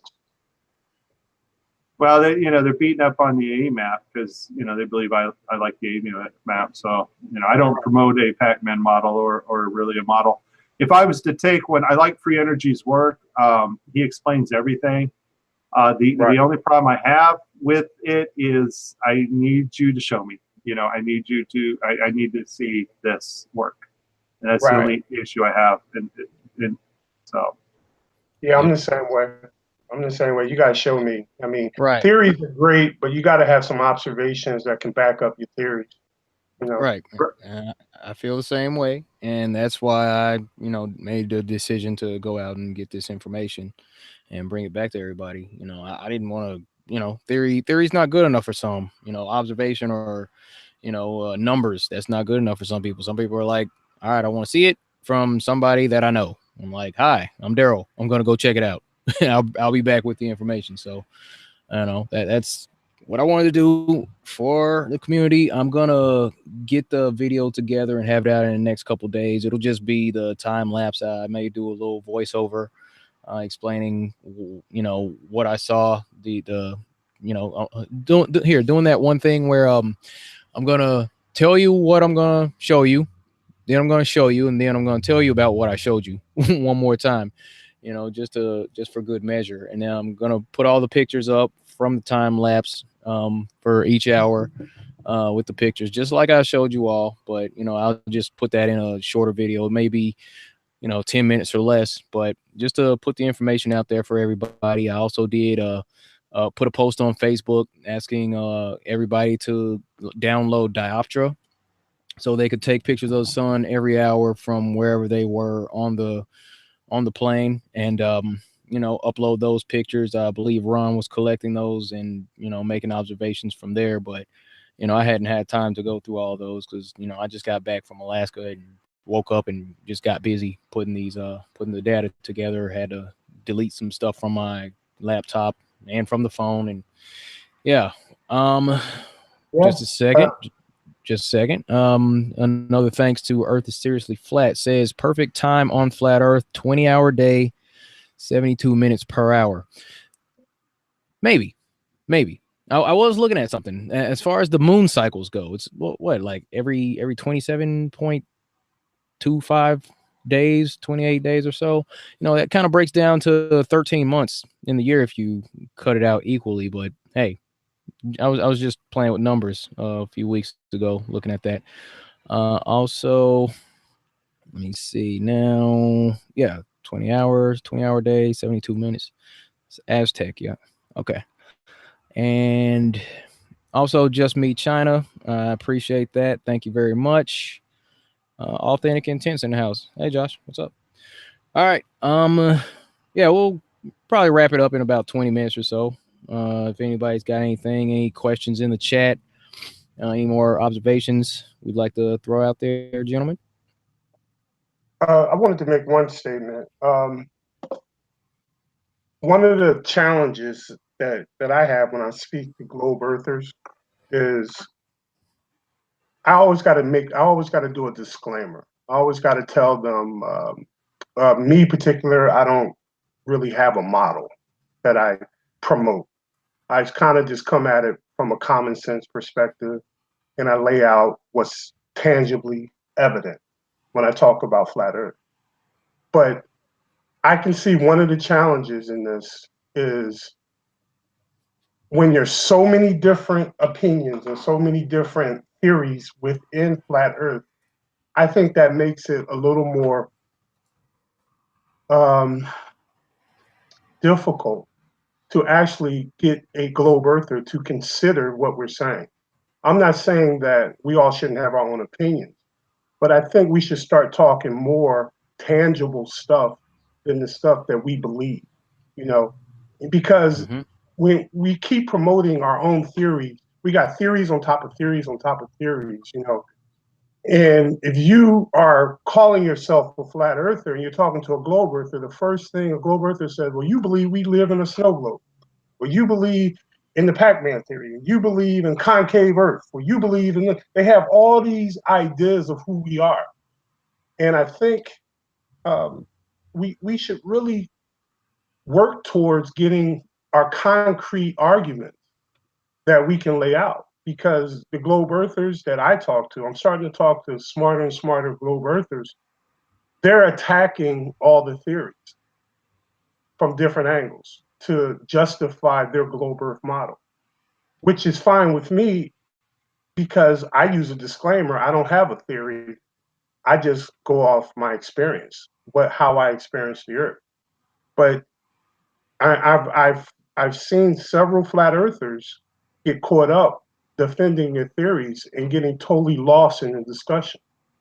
You know, and the reason why I wanted to come on here today, you actually did something tangible. You actually went out and showed that, hey, this is real. You know, you're based on your observations, and I commend you for that. So I appreciate it. Thanks, man. Really appreciate that. I really do. I just Quite honestly, I think that's the best way to approach that whole status, because in actuality, we have no actual map. So to grasp hold of any one would be kind of shooting yourself in the foot, because there's too many aspects with each one. You can hit one issue and it'll throw one out or three out, and then it just bounces around, because you have the physical aspect of what you can really observe, and then you have the theoretical or every other aspect as far as what isn't common knowledge, like the understanding that Mike has as far as how each field works. You can't grasp hold to one view of it, basically, because you're gonna shoot yourself in the foot regardless, because when you're trying to defend one fact, somebody else that's listening is looking at something else that's gonna conflict with that, and it's gonna make your word just obsolete. It doesn't you just lose your ground. So until we actually take what we're doing right now and find out what makes the most sense, because I truthfully don't even believe we will find the exact model that's going to work, because there's too many factors. Unless we grab everybody that's like the professional of each field, because it would take an optometrist, geometry major, like somebody that masters each one of these crafts to put all these pieces together and make one big puzzle. And right now we don't even have that, which that's basically part of what we're doing, because like we said, we're trying to bring science back to the people, but at the same time we have to use what we're doing right now to get everybody to communicate. You have a lot of people that's sitting on the background just watching to see who's getting closer before they want to step in and make a claim to a case. Like I admonish everyone out there that's looking right now to actually take a chance at just stepping out there, communicate what you know, because you don't know what little you do know may make a big impact on what somebody else knows more about. Provoke that thought. Word, Chris. Word. right. And yeah, but Chris, man, hit it. He hit home run here. Yeah, what I want everybody to understand one thing: we're not playing on a level playing field here. They go, well, I want to. What's your model? How the azimuthal? You know, blah blah blah. The boat races, the plane, the miles, the sun. Why? You know. Okay, I get it. I get it. Yes, the moon does slow down when it goes south of the equinox or the equator. It slows down. Okay. Would not work on the azimuthal equidistance. Yes, we've tracked it. We get that. But here's the thing. What about your model? How does the Polaris stay north 365 days a year if the Earth's spinning around the sun tilted 23.5 degrees? How does that work? Because let me tell you, there's no way you can model that and Polaris will stay north. It's going to be east and west of your position half the year. Okay, so how does your model work? How does your model work explaining the electromagnetic field around Earth? Because you tell us that your Earth has a molten iron core, but let me tell you something. When Earth reaches Curie point, it no longer can hold a magnetic field. That means everything dies. Go ahead and stick a magnet on a refrigerator, take a blowtorch to it, and then when you start heating it up, the magnet's going to fall off. Why? Because it's going to lose all magnetism. Oh, so how does your model work? How does your model work then? How does your oxygen stay around the ball encased in a close to absolute 0 degree vacuum? Huh? How does that work? Show me that experiment. Take a vacuum and connect it to a room that's not a vacuum and show me how that connection works. What about your model? And so, you know, their model doesn't work at all. We're trying to figure stuff out. It's not a fair playing field. because everything we mentioned just goes over the head. They'll be like, you know, and so we don't have a Earth model. Yes, the azimuthal equidistance does not work. Magnetically, we'd have to line the whole edge with magnetic fields, and that would mean all the positive fields, because they have to connect, just wouldn't work. You know, we have the Pac-Man model, we have a diamond model, and we probably have some other crazy models out there. But the thing is, we don't know, but we are doing the research. We're not taking things by blind faith and saying this is the way it is. Like Daryl, he's going out to Alaska. He's doing the test. We have Globebusters involved with Flat Earth Core. Man, send them to Flat Earth Core's site. 26 miles, no curvature. Explain that. Yep. I can dig it. I can dig it. That's what I'm talking about, man. You know, and like you said, the deck is stacked against us. And so we have to get out and make these observations, you know. And hey, guys, I'm not the tech savvy guy. You know that. I'm the common sense guy. You know, I'm not going to be the one to put a map together. I'm not going to be the one to sit here and debate for hours on end. That's not what I do. I'm a problem solver. We got a problem. We're trying to figure out what the map's supposed to be.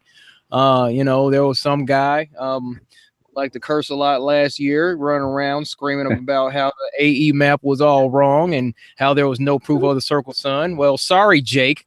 You've been proven wrong there, sir. So oh, you had to say his name. I knew he was talking about. Yeah. I get petty sometimes, Mike. So anyway, big win for the map. That's all I'm saying. Big win here. So, Daryl, what up? I don't know who has the map right now for that 8 inches per mile squared, but that hill that you saw that everybody observed at the beginning on the first 24 hours, and the hill that they saw disappear behind the second time, we were over 200 miles away from that same hill the first day. The second day, we were actually right by that hill. It's the same hill. It was right there. So I don't know what's supposed to be the drop, if we're supposed to be able to see that hill from the distance we were initially. But yeah, that's a big span difference. So that drop that didn't happen at that time, yeah, I need somebody to explain that. Well, Chris, you know, we have talked on Facebook. There's a lot of things about Daryl's and the sun and sepulchral rays we saw and angles that doesn't make sense on a globe or azimuthal equidistance. Okay. But I think really the important thing is, and if we were to talk about that, it would just be speculation based on what little we know about our electromagnetic field and the way light works. I think the biggest observation here is we have a 24-hour sun that does circumvent north, south, east, and west. And you're right. A lot of other questions need to be answered with your guys' observation. But you know, but just getting that sigh of relief that hey, this works. Projection-wise, it worked perfectly on the A map. By the way, I checked everything. Worked perfectly. Did not work on a globe. Okay. Did not work on the globe, unless the magnetic field was off-centered and your guys' north was funny, and I couldn't, unless something else weird was going on, it just didn't work on the globe. Worked on the A map.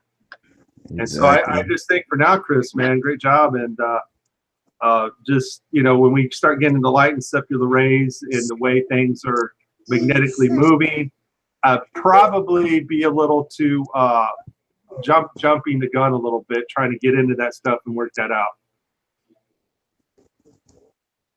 Oh my God. We lost the host. Where'd Daryl go? I was just about to say that. Dropped off. It's cookie. Hope we didn't Must get have lost bugged. his Wi-Fi. Well, Hangout will last just for a little bit longer, and before it'll shut itself down. Hey, He's back. I'm back. Okay, we was concerned. Oh, it's okay. They didn't give me this time. I thought you fell off the curve for a minute. I thought they got you, man. Oh man, did not fall NASA off could the have edge. shut your feed down. I know, right? Yeah. All the satellites up there, they might have just knocked the one out that's giving me my connection, I guess. Yeah. Oh, can't wait to address that subject. Yeah. Chris is a satellite. Well, he worked in communications on the military side, but we'll we'll get into that at a later time. I'd like yeah. to hear about that now, actually, but okay. Well, I mean, if you got a minute to indulge, Chris, you know, do your I'll thing. briefly state right now that what we think about satellites is definitely, it's one of those things that we'll be going on and on about. But theoretically, yes, a satellite will work on a globe, on a flat Earth, but that's because of how it's line of sight. So basically, it could be used to support each theory. But the biggest question is exactly what it is that we're pointing at up in the sky, because the ones that we dealt with were all the geospatial satellites. Okay, so the one's 24,000 miles up. Yeah, because well, actually, those were the ones that I dealt with mostly. With my terminal, we dealt with the geospatial satellites.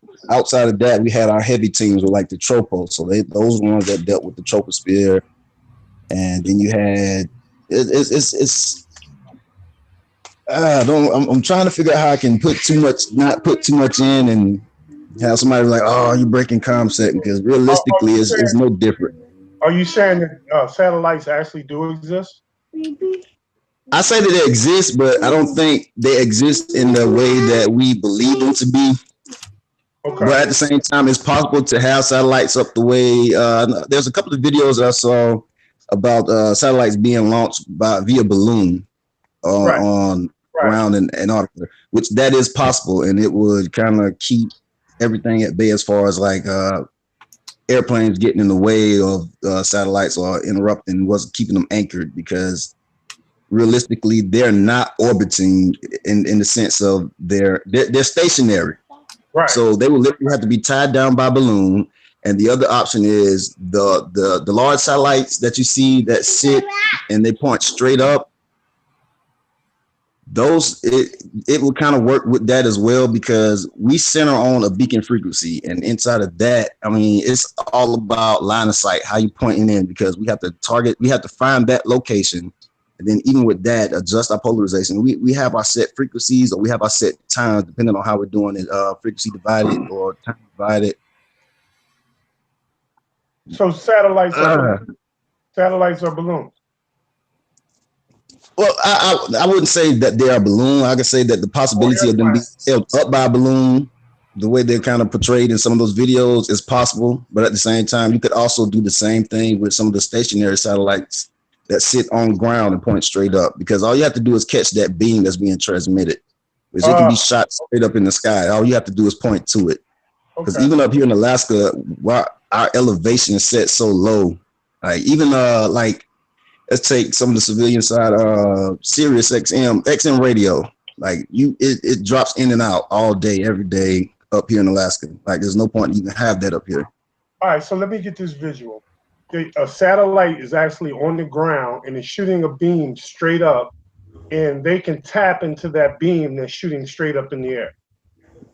Exactly. That would be the explanation for line of sight, which is the same way that we work with antennas and as far as radio. Like you're centering on that transmission, that frequency, that beam. Oh wow! Let me ask you this, Chris. I got a question. What if they just told you it's satellites? Because I had this discussion with a worker in Russia who worked with the GPS, the GPS, which of course are not 24,000 miles up. White Alice. Have you heard of White Alice? Say again? Have you heard of White Alice? I'm not familiar with that term. Well, just Google White Alice, Alaska. It was based on the Eloran system where they're able to bounce off the ionosphere at certain points. Okay, yeah. 200 to 400 miles. So what are the possibilities they just are telling you they're satellites? Because our government does this to the people that don't need to be in the know. That's the thing about transmissions, because that's another theory that also works, because you could bounce the signal off of the firmament as well, or however you want to look at the ionosphere. The ionosphere, right? Yeah. You can literally bounce signal off, but it all realistically it all bounces back to line of sight, because each way you can work it. But the actual thing of satellites being in the air is it's possible, but the likelihood of it actually being true is slim to none. So that theory could work. The stationary satellites with their steady beam in whatever position they shoot, that works, and also bouncing off the ionosphere. And at the same time, you have line of sight where you can use it as far as all the different stations that you have. You can have them located in certain areas around the globe, and they can be sending information back and forth that way. And that would tie in the cabling aspect as well. That's when we would start adding in the fiber optics and everything else that's centered around that. So all of those are possible. The thing is trying to find the lie and uncover the truth. Well, they have to tell you it's a satellite, but is that signal constantly, or you have to constantly find the signal? So if you have to constantly find the signal, Chris, then it's being bounced off. Oh no, it's constantly. Once you're locked on, it's a wrap. Okay, you got it for good then. Okay. But there was also this funny rumor. We always have these different things that we throw out, but it was said that you have to be careful because the sun rises in between your shot, and you have it sitting in a certain mode. It will start tracking the sun, and it will go off wherever it is. And that was just a funny thing, but Did you have worse reception at night sometimes? Harder to get a signal at night? Well, really, I would say that depends on bands because you have like your C band, X band, KA, KU. KA is very unreliable because it's weak. That's actually more military than anything. KU is civilian, which is closer to, I think, X band or C band. I think it's X band. But with KA band, it can be interrupted by cloud cover, rain, or trees, anything that gets in between your shot, it will throw it off. So that would kind of hit that aspect. Thank you, Chris. Hey, Marvel, you got a question by IPS? IPS is in the chat.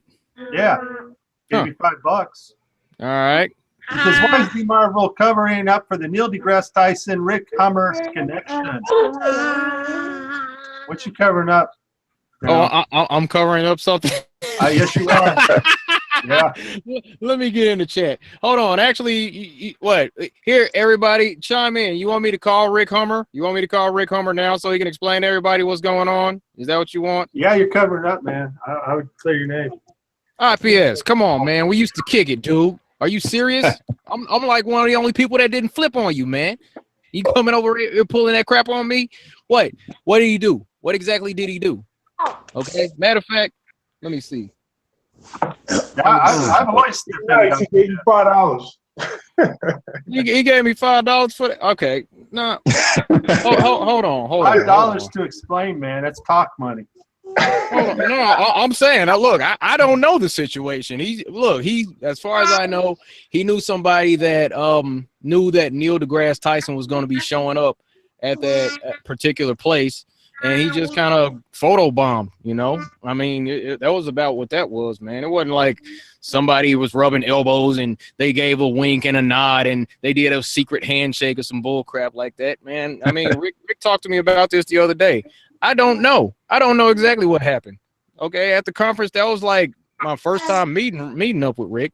I mean, we hung out in the room for a little bit before I got my room. Guy made me a couple sandwiches. He's a great guy. We talked a little bit, you know, during the conference, and then we ended up on the same shuttle heading to the airport.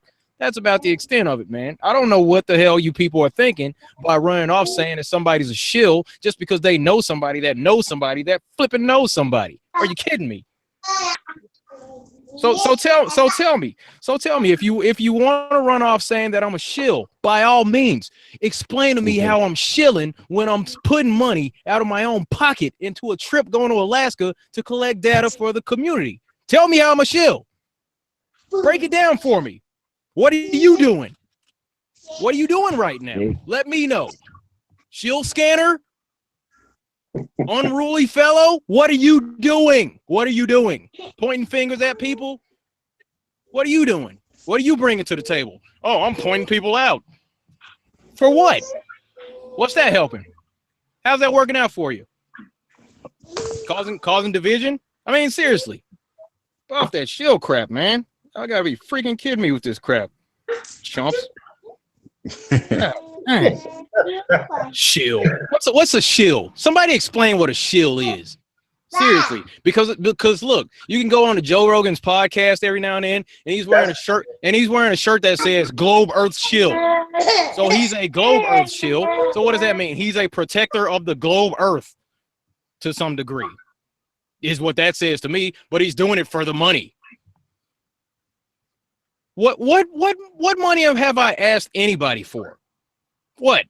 T-shirts? I didn't ask anybody to buy any t-shirts. People were asking me in the beginning, hey D, I want a shirt like the one you're wearing. Can you make those available? After a dozen or so people asked me, I had to get on Teespring and set the thing up.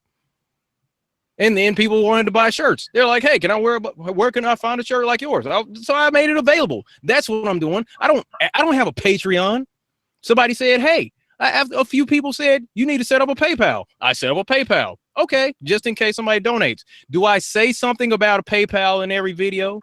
Have I ever once said, okay, if you want to become one of my patrons, then by all means. I've never said anything like that. I'm not asking anybody for money. I have dough.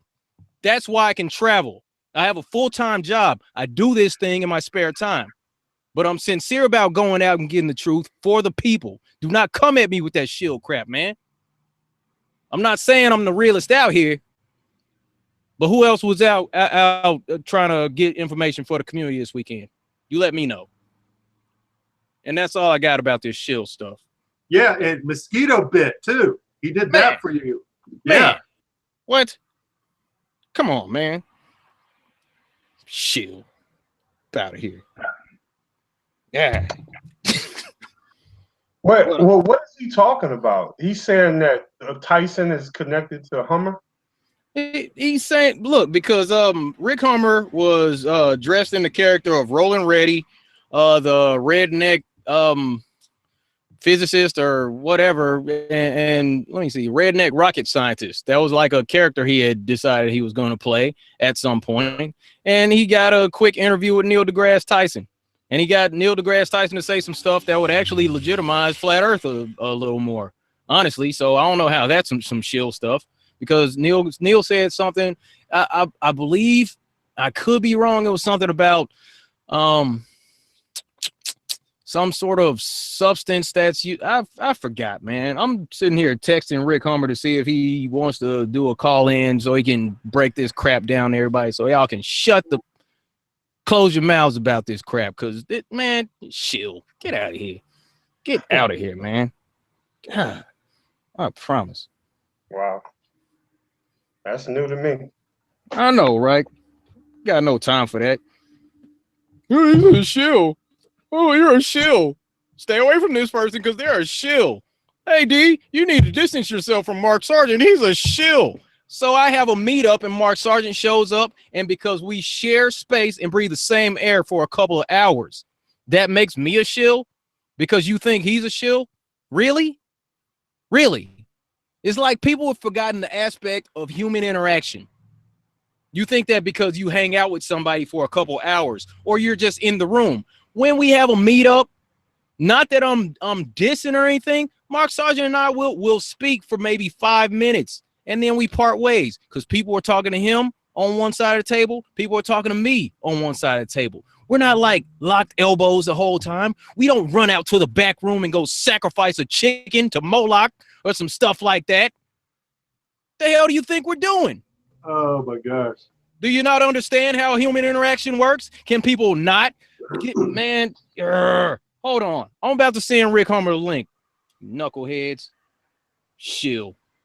All right. So while Daryl's on his thing, soapbox. And Daryl's point, guys, for everybody listening, I know Mark Sargent. I talked to him quite a bit. Talked to Patricia Steer quite a bit. Talked to Bob once in a while. I don't talk to Jared that much. But the point is that there's no shills that I know of.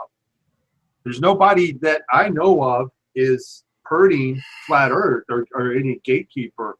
Yeah, Mark has an app, but it's permission-wise, it's not even close to as intrusive as Subway Surfer. Subway Surfer asks for a DNA sample. And so these people running videos against Mark and Patricia and everything just causing division. They all have their ideas. Not everybody shares my same Christian super strong beliefs of the scriptural, literal, and true. They don't, and that's fine. That doesn't mean I can't talk to them and get along and share ideas with other people. It's just not that way, you know. And yeah, it's got to stop. The division in flat Earth's got to stop, because when people on the outside look in and they see these videos by like Flat Earth Reset, you know, it doesn't paint us to be in a very good picture. We all believe the same thing, folks. The Earth is flat. There's no question. We all know we've been lied to. We all know NASA does nothing but fake CGI. We know that SpaceX is actually fake X. We're all on the same team. Now, we all may have different beliefs. Some of you may be Christians. Some of you may just use the Bible and other books to decipher what you believe. Some people may actually believe in a holographic Earth, which I totally disagree with. But, you know, that doesn't mean we can't talk and share ideas. All I got to say. Got that link, Daryl? Yeah, I just sent it to Rick, and people were like, "Whoa, why are you getting so upset?" Because I know I'm legit. I know I'm sincere in what I'm doing. So when people who aren't doing anything, and I mean anything, but pointing fingers at people, sit here and try to call me fake, yeah, it kind of pisses me off a little bit. And you wouldn't know anything about that if you're not doing anything, and if nobody's calling you fake. When you know that you're real, and then you got people hiding behind fake names, these bogus accounts, not even showing their face on the camera, not doing anything, calling you fake, let me know how you feel about that. Why are you getting so upset? So you must be like a monk, right? So nobody upsets you about anything, right? Seriously. Are you driving around in a flat earth billboard all day, every day? Is that what you do? Travis, wondering about why I'm getting so upset. Is that what you do? What's on your channel? What are you showing? What are you talking about? What kind of activism are you doing? What experiments are you doing? How many trips have you taken this year? You let me know. We're trying to get Rick on, man.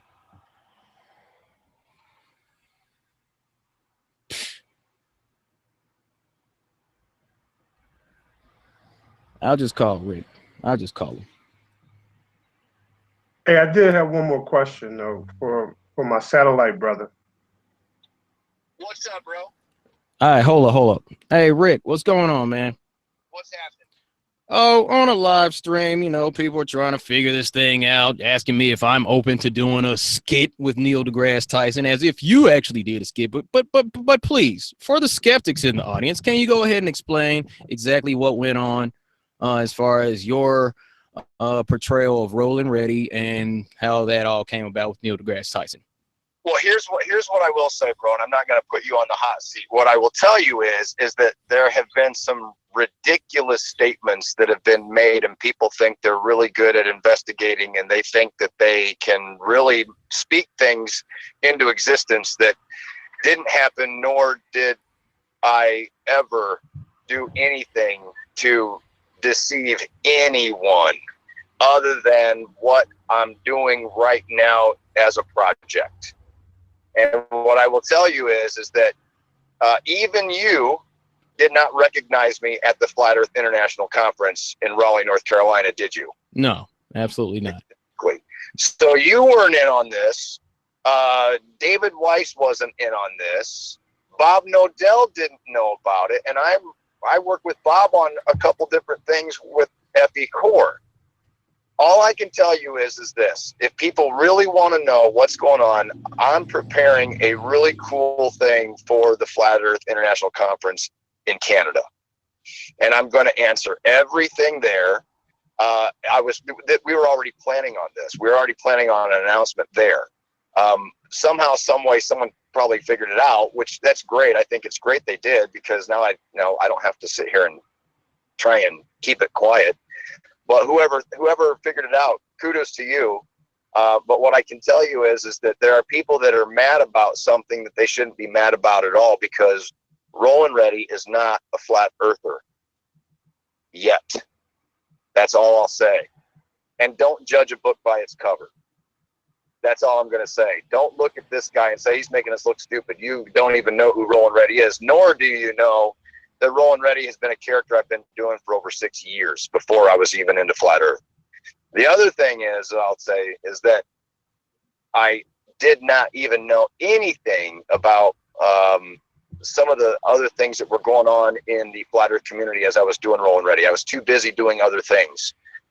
And as far as people saying, you know, that I'm out to deceive people, I'm out to do this, I'm out to do that, what I'm hearing coming from those people are people that are sitting around, who knows if they're in their underwear, who knows if they're in their basement, who knows if they're, you know, chewing on tinfoil, who knows if they've smoked weed, who knows what they've done. But what I do know is that I haven't had time to sit down and yip about other people and make up stories about them, because I've been out doing stuff.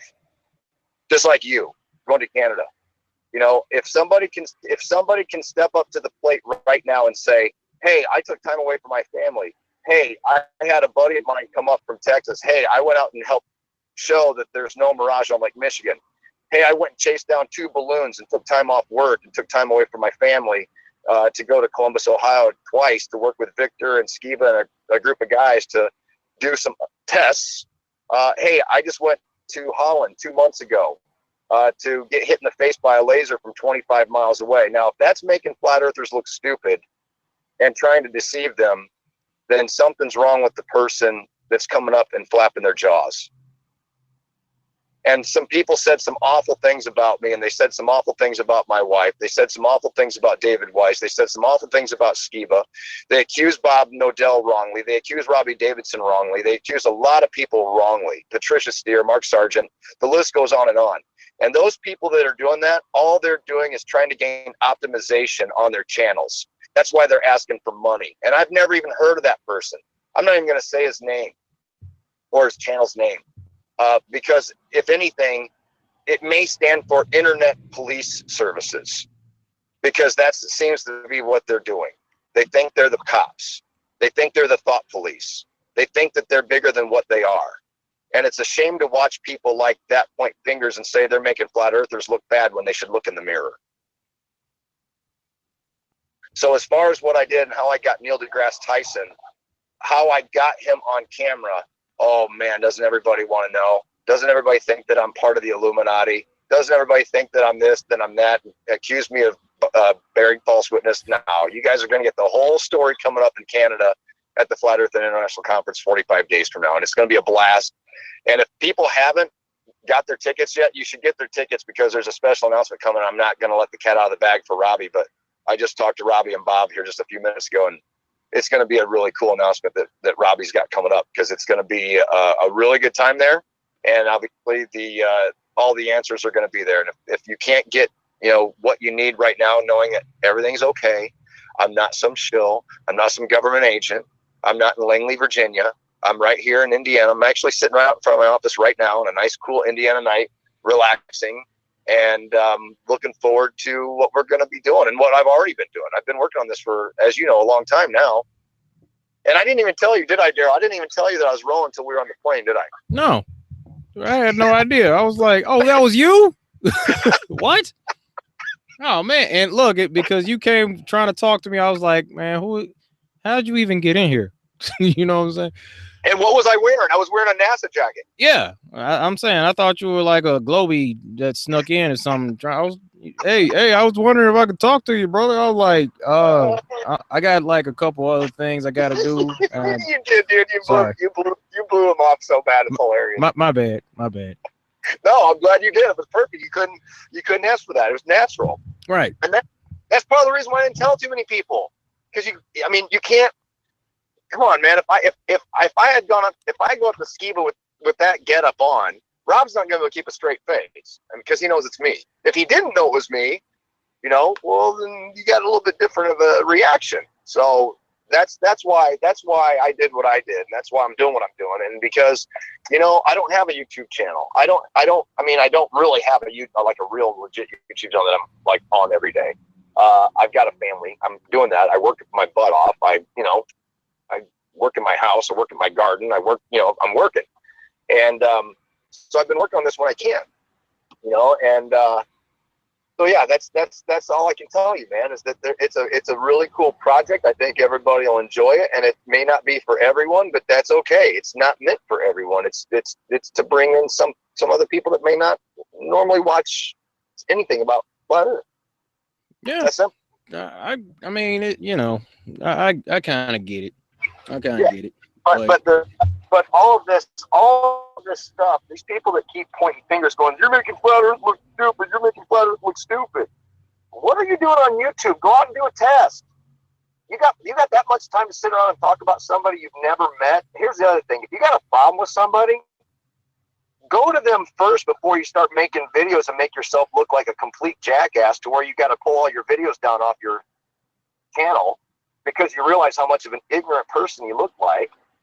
And then, I don't know if he's afraid of slander or not, but there was enough slander going on there that if I contact an attorney, it'd be drooling.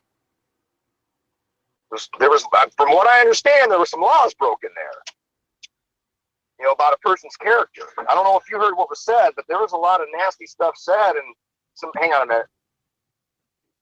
That's the sound of a 1983 Chevy Silverado C10 when you turn the ignition key on. So there you go. Anyway, I don't know if you heard that. Nobody's heard that buzz in a while, I'm sure.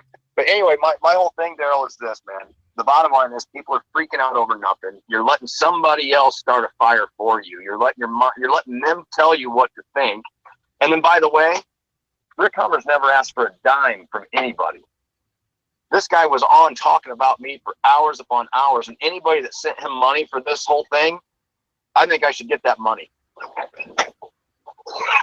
Well, I'm saying, if I'm a Shill, my Shill checks are kind of late.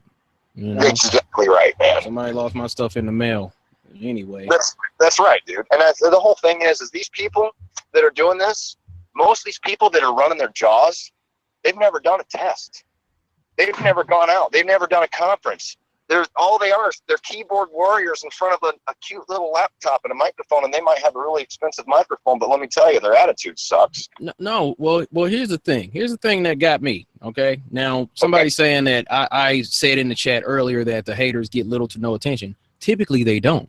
But IPS wanted to make a spectacle of things. $5, and he's saying that why am I covering for something? I'm like, what am I covering exactly by not? So I got to be So by not speaking on something, you're covering on everything else that you aren't saying. So this guy, dude, that guy is a complete. Hold on.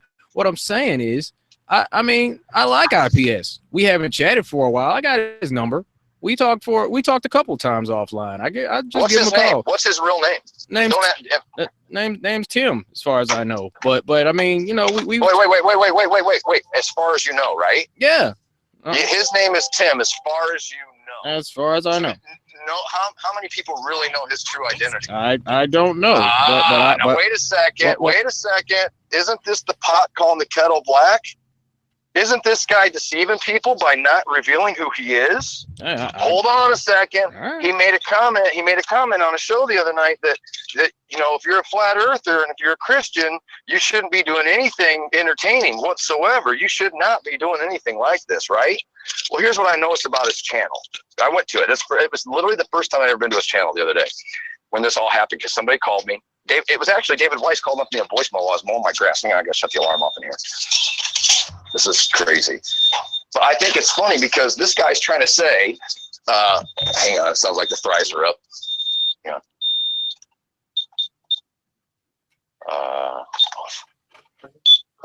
Okay.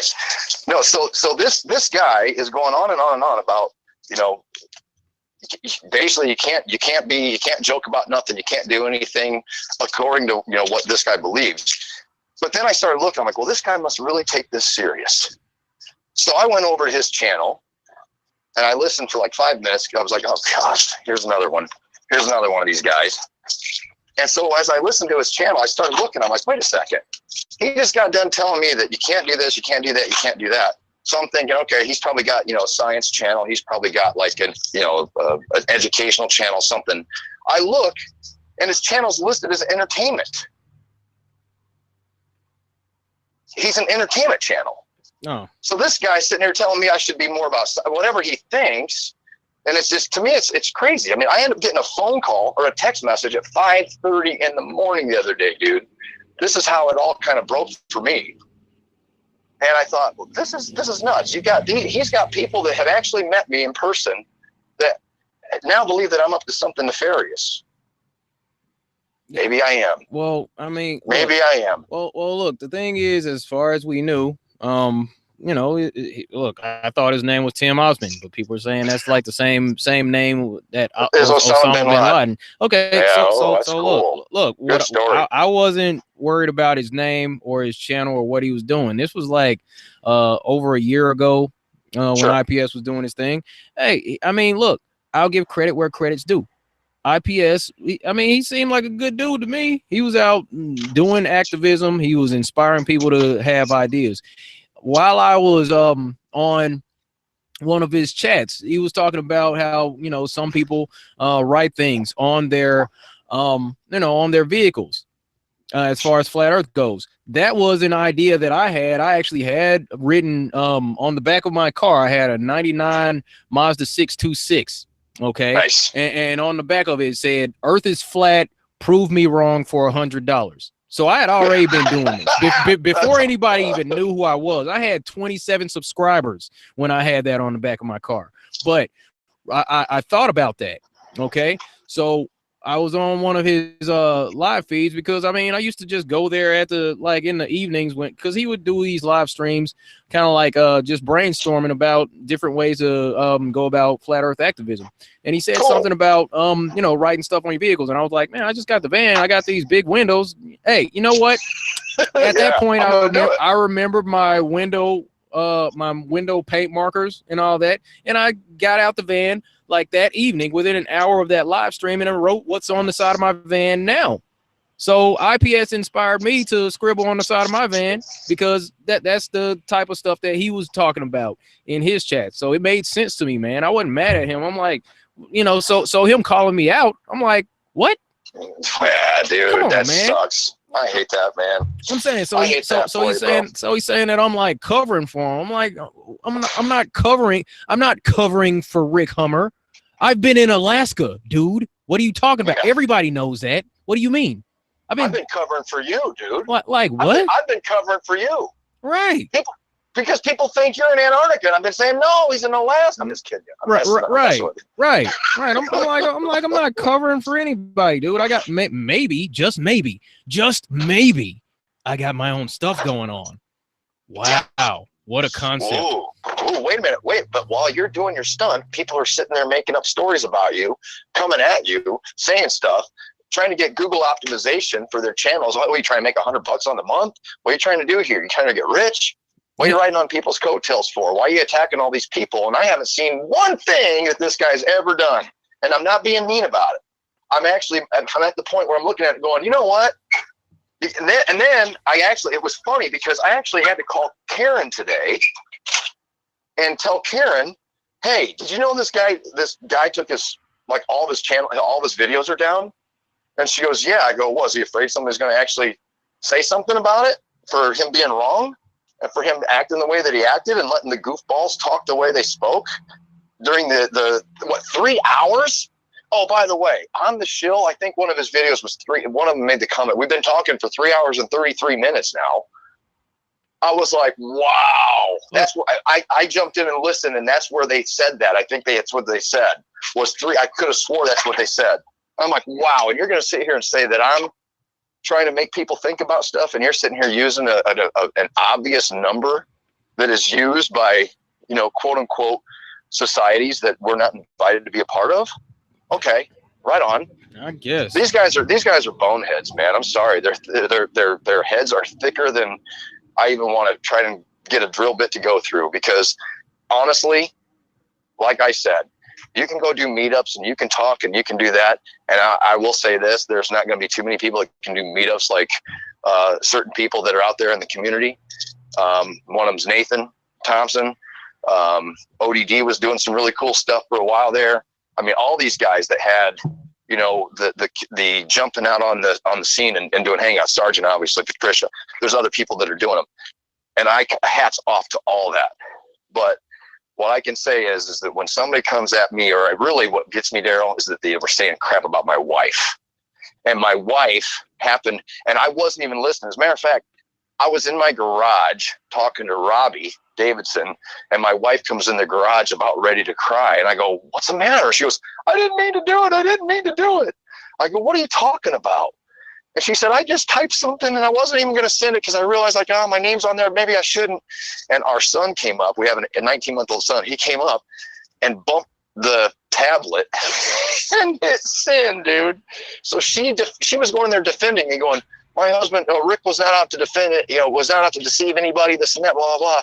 And dude, they started ripping into her. And I didn't even listen to all of it. I listened to, like I said, I listened to maybe 5 to 10 minutes of that one. And I just jumped in randomly on another one where they were talking. I heard the guy say, "We've been talking for 3 hours and 33 minutes. I'm like, wow. And you guys are sitting here talking about me? Man. And you guys have been talking for 3 hours and 33 minutes, huh? That's an interesting number to bring up. That's an interesting number to say on your little stream when you're sitting there pointing the finger at me, when you're guilty of what you're accusing me of." Well, I mean, look, as far as I know, here's what I can tell. Regardless of who you are and what you do, you will come under fire. Somebody's going to be saying that you're a shill about this or something like that. Okay. You're going to be called this or that. People are going to be looking for anything to point a finger at you and say something. Man, Sure. I can fix a Rubik's Cube. And I promise you, I fixed the Rubik's Cube and I had it sitting up here and I just happened to have it on the orange side. And somebody takes a screenshot. He's like, "Oh, he's got it on the orange side of the Rubik's Cube." Oh, gosh. Orange is 33 in gematria. I'm like, dude, I just put the cube up here. That didn't mean anything. So somebody's always trying to come on now. I mean, somebody's always trying to call somebody something, regardless of who you are. You're going to be under the microscope. Absolutely. So, I mean, it is what it is, man. Well, there's nothing wrong with that. There's nothing wrong with being under the microscope. Yeah. But before you start throwing crap out there, and like as if it's the truth, you should probably have your facts straight. All right. And the other thing is, if we're all supposed to be on the same team. Hold up, Rick. I was gonna say, go ahead. Vegan, what's up, man? What's good, man? I mean, I don't have any horse in this race, to be completely honest. I don't even know what sides there are. But the one thing that I see that I can't hear them, so just so you know. Okay. I see that isn't helpful is there's a lot of people that shill like. You know what I mean? They may not be shills, but they shill like.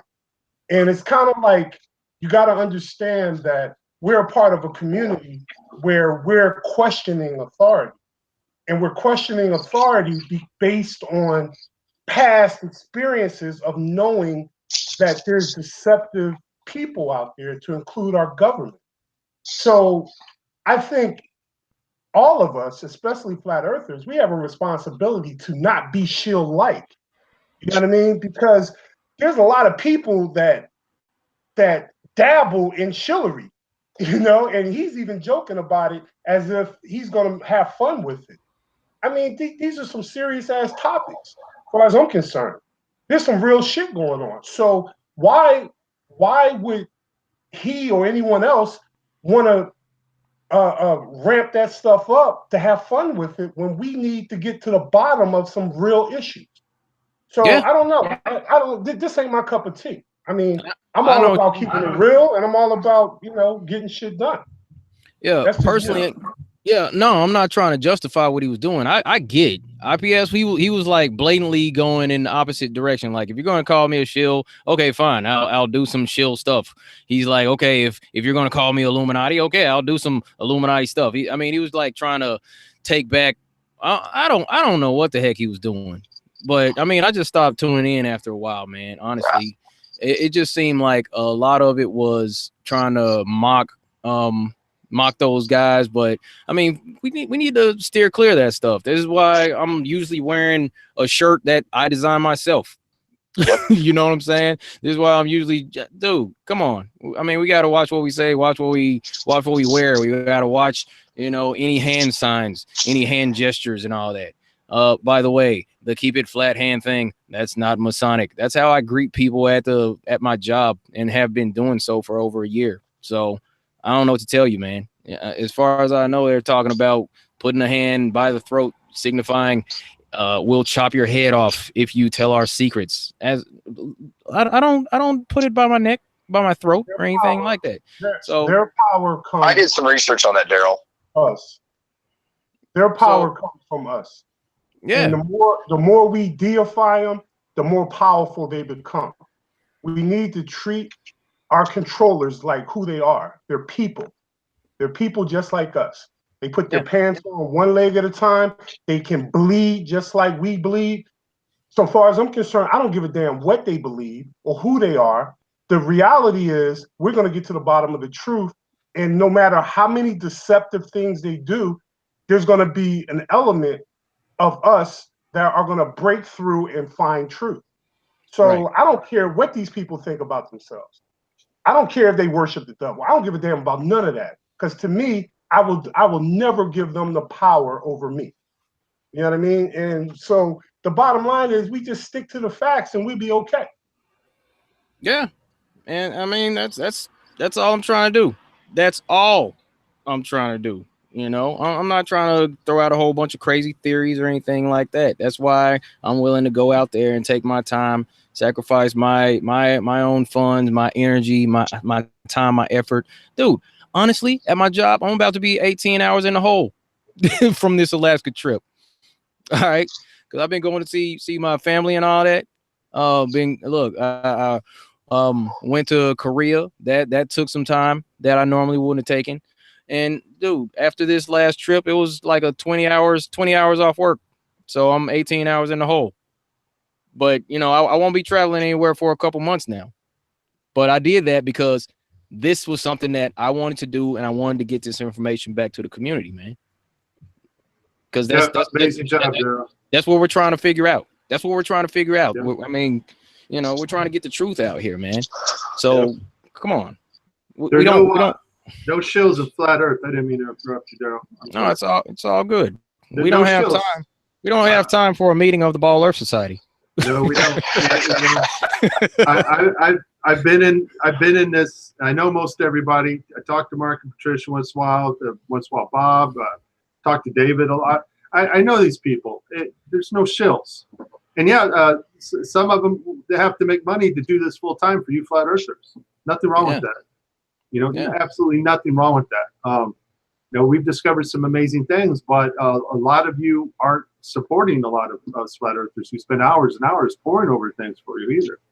And we're not asking for the money. So there's no shills. And if there were, we know about it. And I don't know of any. Yeah. But what we do have is a division in the community that needs to go away. Now, Daryl did an Alaskan video of the 24-hour sun. That destroys some models. I know Darren Nesbitt probably not going to be too happy about it. Free energy model does explain it. He explains it very well. It fit perfectly on the azimuthal equidistance. I did the math and the projections. Did not match the globe from the projection from Florida to Daryl's position. Did not match the globe. Matched the azimuthal equidistance. So, you know, I'm not an azimuthal equidistance supporter, but I am willing to say big win for the AE map. Yeah, that was, I mean, that, you know, I'm just trying to get the information back here, man. Here, I believe I got the video one more time. I'll bring this up real quick for anybody that didn't see it. I disagree. Every major movement has shills, especially when it goes against the status quo, especially if it goes against the government. So right. Any movement that's going against the government. Hey, Daryl, how can I jump in on this Google Hangout? Send me the link. I can't hear them at all. Okay. You best believe there's shills. There's definitely shills. So where are they at? Where are they at? Well, I don't know where they are, but they're obviously here because this is not information that mainstream wants out. So they have to shill it. They have to attack it from the inside. You want me to tell you where the shill's at? I'll tell you where the shill's at. I sent the link. Yeah, I sent the link to you. I texted it to you. All right. The shill's NASA. Okay. The shill's NASA because NASA's releasing fake stuff. They could fake. They could have fixed. Later. They do it constantly. They leave the guys hanging on the wire. They leave all their glitches. They leave Mars, Arctic lemmings on Mars from Devon Island. They leave that in their Mars photos. It's NASA. It's their own government directly. They're checking indoctrination level. And with the talk of some other scientists and things have been going on, I'm looking for a narrative flip in a few years down the road. Right now we have some secular scientists saying, hey, sun and moon and stars are projections now, saying some of the kind of same things we are, but they're moving towards this holographic reality. And so the shilling that's going on is just simply the fact they haven't shut us down. If our government wanted to, and Patricia and Mark talked about this, if our government wanted to, they could close down every YouTube channel that has to do with flat Earth and kill us in the Google search rankings. And that's exactly what they're doing. And that's exactly what they're doing. I've had 4 channels shut down. 4. That's true. Yeah, he has. I've had 4 channels shut down. There are shills in flat Earth. And I can't believe you guys can't see it because it's obvious. You have people that are deliberately trying to dilute the message. And I'm not talking about crisis actors acting like astronauts. I'm talking about people, disinformation agents to shift the narrative. And if you don't believe that, you guys are not paying attention. Well, here's the thing. We have people who believe in simulation Earth. I'm totally against it. Now, am I going to say Ronnie Harris and Jason McLaughlin are shills? No. I mean, they attack Jared. They do some silly stuff, but no, that's just their point of view. I've got people who are fully sold on the Pac-Man Earth portal idea. That's fine. I got people who are fully sold on the azimuth equidistance or Gleason map. That's fine. Am I going to say that they're putting out disinformation shows? Of course not. We don't. Not one of us know what the whole thing. Not one of us understand everything. Bob at Globebusters and Flat Earth Court, he's looking at electromagnetism. We believe that's going to explain a lot of things. I believe they're going to discover things that we don't know now. And we know every major movement that has ever occurred in the United States have had shills in it. Every major movement. Do you believe that every major movement that has ever occurred in the United States have had shills in it? Every major movement. Do you believe that every major movement that has ever occurred in the United States have had shills in it? Every major movement. Chris, your mic. Oh, Chris, your mic, man. Got a war zone back there. Right. Who's the shills though? Who's the shills? Vegan fell off. Oh, he's back. Hey, Vegan, where's the shills then? Everybody says Mark Sargent's a shill. Everybody says Bob's a shill. Everybody says Jaren's a shill. They've done nothing but destroy NASA and make a way for us to understand the workings on how they're faking things. I mean, where's the shill? I'm not calling anyone a shill, but I'm not calling any particular person a shill. I am saying to believe that a major movement does not have shills is to be delusional. Well, every major movement. We don't know who they are, sir. We don't know who they are. Can I speak? Every major movement that has occurred in the United States that went against the status quo has had shills in it.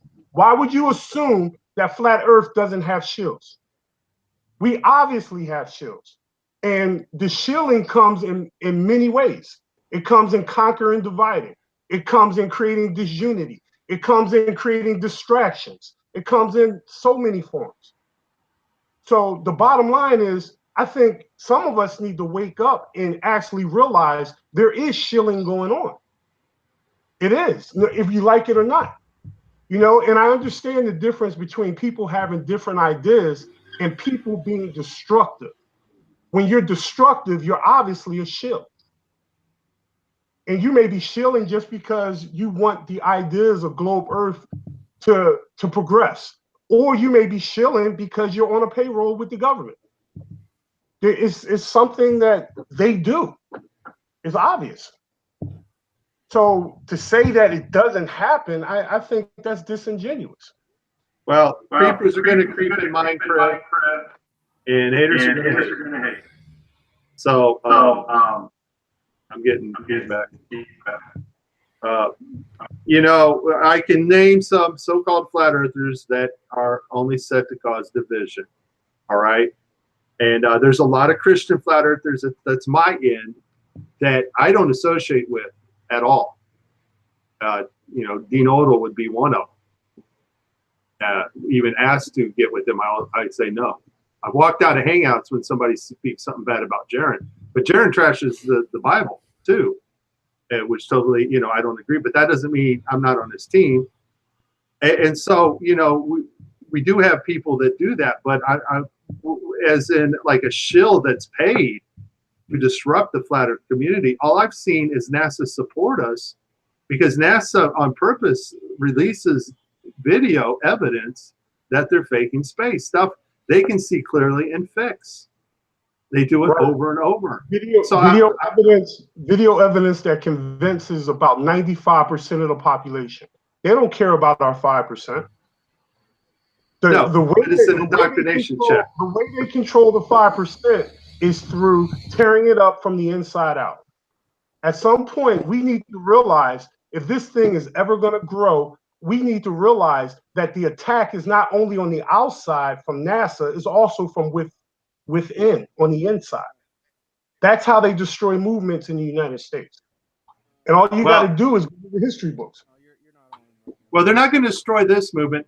We see only YouTube part of it. Facebook has a major flat earth population that never get on YouTube. Reddit has a major flat. We're everywhere. So I don't think, I don't think we have anything to worry. All right. So Daryl, did you want to wrap this up? What do you want to do, sir? Well, let me make one last point. When I say destroy, destroying to me is misguiding also. If you take a movement and let it go south, for example, the Black Panthers became the Crips and the Bloods. Let me say that one more time. The Black Panthers became the Crips and the Bloods. That movement never really went away. It just transformed from the inside. Right. I understand what you're saying. And one of the similarities that I see in this movement is a shifting away from the bottom line. Water is always level. That's it. We don't feel spin. None. We only experience the earth flat. Those are the fundamentals, and there's more fundamentals that should drive this movement. But people are too busy trying to play scientists and go out here and kind of create their own theoretical ideas, just like NASA. We're acting like NASA on many levels. We're not necessarily going after what's tangible and what's real in our reality. We're making stuff up. Well, that's what we're doing. We're becoming little NASAs. We're becoming a bunch of little NASAs, in my opinion. Okay, but just like theory on their side of it, they have theories, and honest scientists have to test out those theories. I know Bob has a lot of ideas about electromagnetism. You got to be grounded in reality. It must be grounded in reality. We don't know reality till we test it. Once we leave reality, we are in the realm of NASA, because basically everything that they came up with is made up. A bunch of guys agreed to it and rolled it out to our children, and we grew up believing it. Right. You don't want to replace a lie with another lie. But that's not what's going on. We have a lot of people.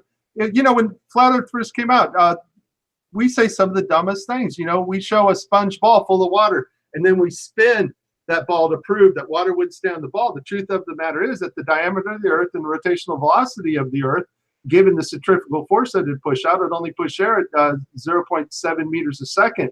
There would be hardly any centrifugal force to throw water anywhere at the current spin rate of the Earth to the size of the ball. We put out this information, but I think a lot of it's just simply because we don't know everything, or they didn't know that at the time, and they're just trying to get out what they perceive it would be. I don't think that's shilling, and I think theories are okay.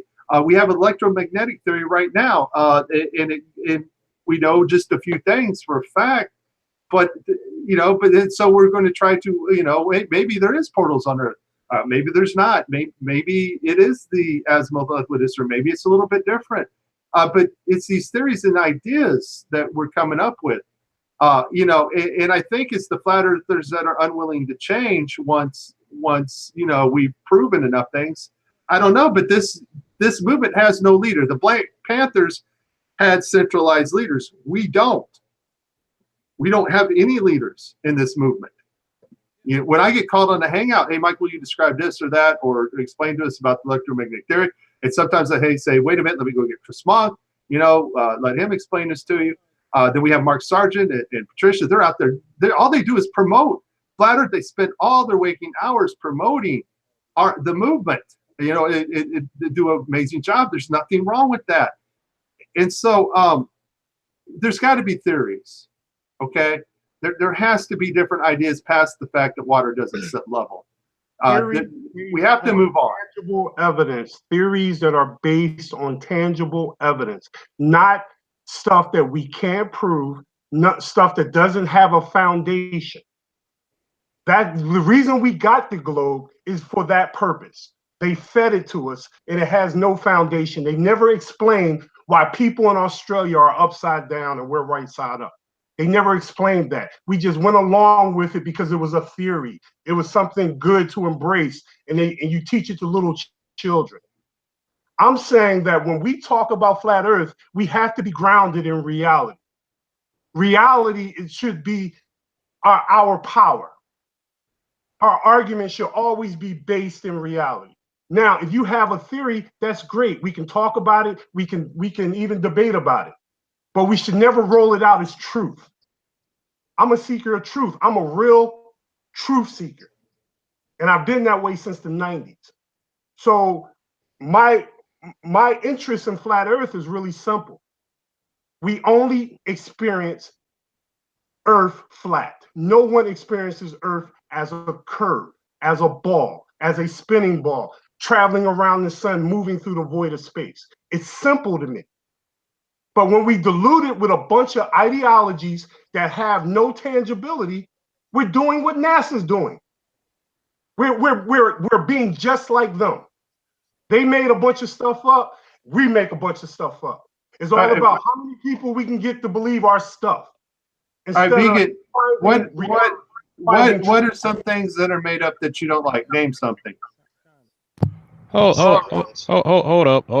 1 second. Just a sec. Just a minute. We're off. We're way off in the weeds right now. I guess I'll try, Darren. Let's go back to Alaska. Let's go back to Alaska. I think we're talking about the real problems, honestly. Yeah, well, yeah, that is that. I'm saying, look, if we could all just come to a table and sit down and talk for a minute, that'd be great. I'm saying, if I could put it together, hey, where's IPS? People want IPS to talk? I'll send him a link. Give me his email. Get him on. We'll chat about this. I'll get Rick on. I'll get IPS on. We can all talk on this. What's up? Okay, I got no issue with anybody. I'm good. I'm just trying to put it out there. Yes, there probably are shills, but don't be calling me one. Okay, don't call. I'm not one. I don't look. Get out of here. So I mean, look, we can all sit down and talk. Look, the thing is, if we're gonna get to the bottom of this whole thing, we got to go by what we know or what we can find out. I'm not sitting here trying to theorize on this or that. Hey, people were like, hey, D, what do you think about the Pac-Man map? Oh, you're pushing the AE map. I'm like, dude, I'm not pushing a map. Not anymore. Not really. But it's on your shirt. Oh, so? It's a logo. Deal with it. Okay? Now the fact of the matter is, dude, look, the earth is flat. It's stationary. What we know in our reality, like Vegan was saying, hey, look, nobody's experienced the earth as a ball. That's what we know. That's what we can prove. Now what's another thing that we can prove is that the sun does circle overhead, because I just showed you a 360 of it. Looking at the sun from the center, or closest to center as we can get, I just showed you that the sun does do a circle around the North Pole, as we've concluded. So by all means, we can put that in our pipe and smoke it for real, because that's reality at this point. I saw with my own eyes. You don't have to trust me. Just trust the video that I did. Just trust the footage that I took. All right. That's what it is. We gotta look what I'm not into, and you've probably all figured this out. I'm not into the theories. I'm not into the abstract concepts, portals, and hey, I'm not gonna push that. I will tell you that water doesn't curve. Water always lays flat, and the earth is mostly water. I'll tell you that there's no measurable curvature. We all know that. I'm not going to sit here and argue about, well, I think the sun's a projection. I think the moon is being projected from. I don't get into all that. Not really. You know me. I will say it's not a physical object. The moon is not terra firma that you can actually fly out and land on. I don't believe that. Did they go to the moon? Right.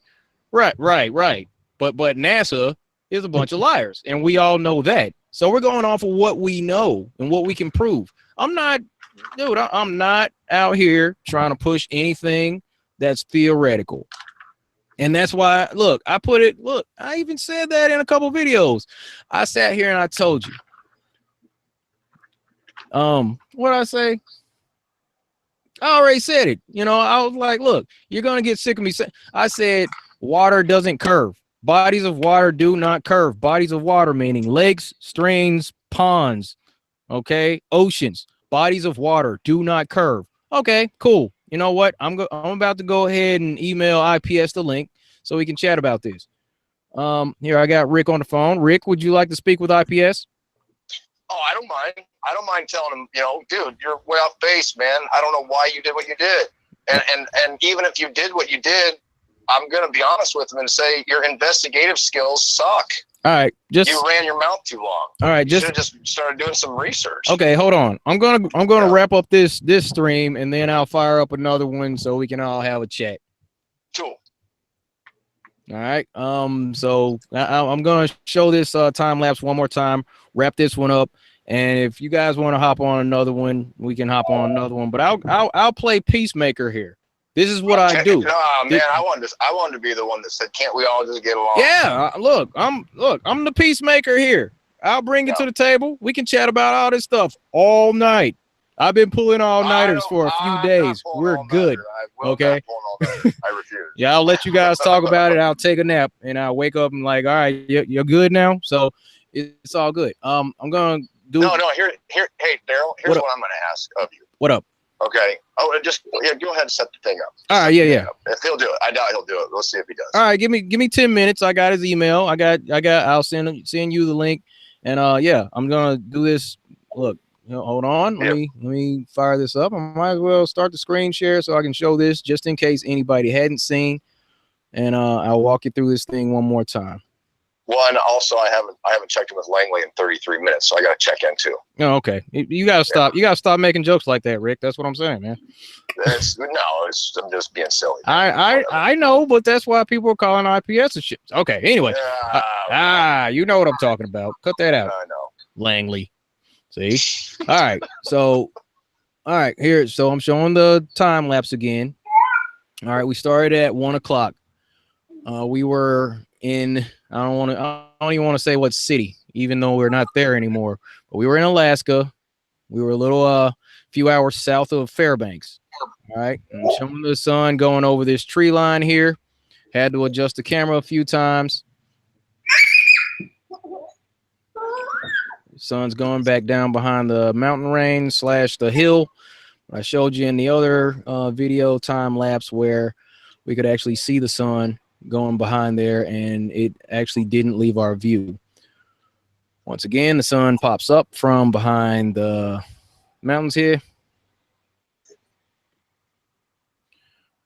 And you can see the sun moving around there. All right, and there's our start point. There's that pole again. And that's the start point. So then we show you the 24 pictures we took. So I took a picture starting what the heck is this? I'll start again. Where's that at? I'll just add these things in here. Hold on. Forwarding. There we go. All right, let's get it. So we started at 1 o'clock. There's a 2 o'clock. I put it on double speed. 3 o'clock right there. Now watch the degrees here. 176, 202, 215.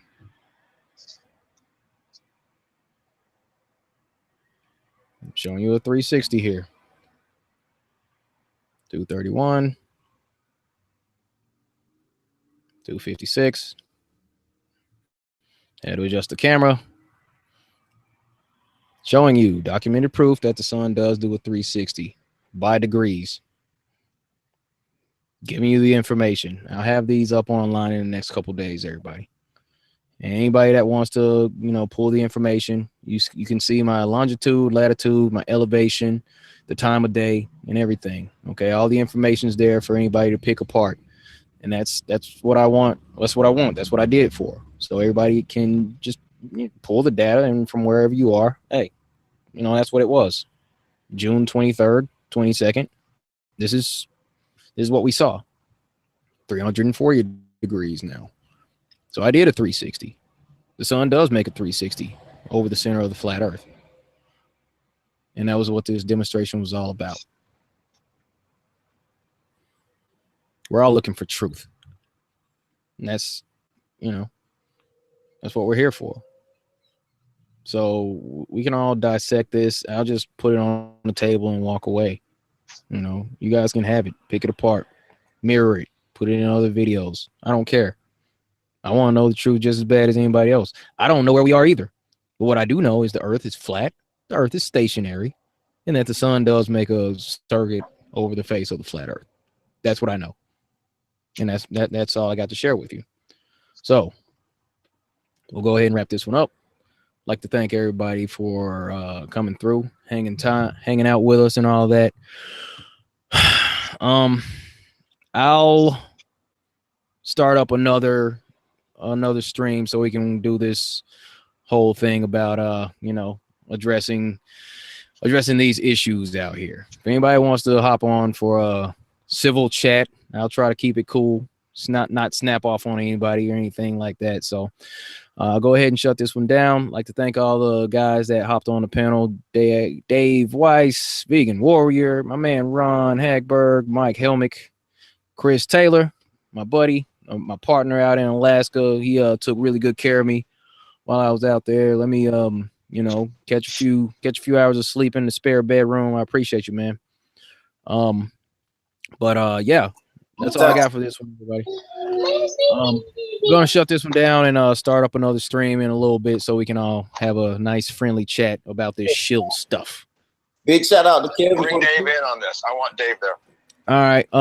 Dave Weiss. If I can get him on, then yeah, by all means. Or you can share the link. Still there? Can Dave hear me? No, Dave had to hop off earlier. Oh, he's got to be at work in the morning, probably. Yeah. It's midnight out here. Okay. All right. So it's all good. I'll start another stream and we can get back on this thing. So try to hopefully clear things up.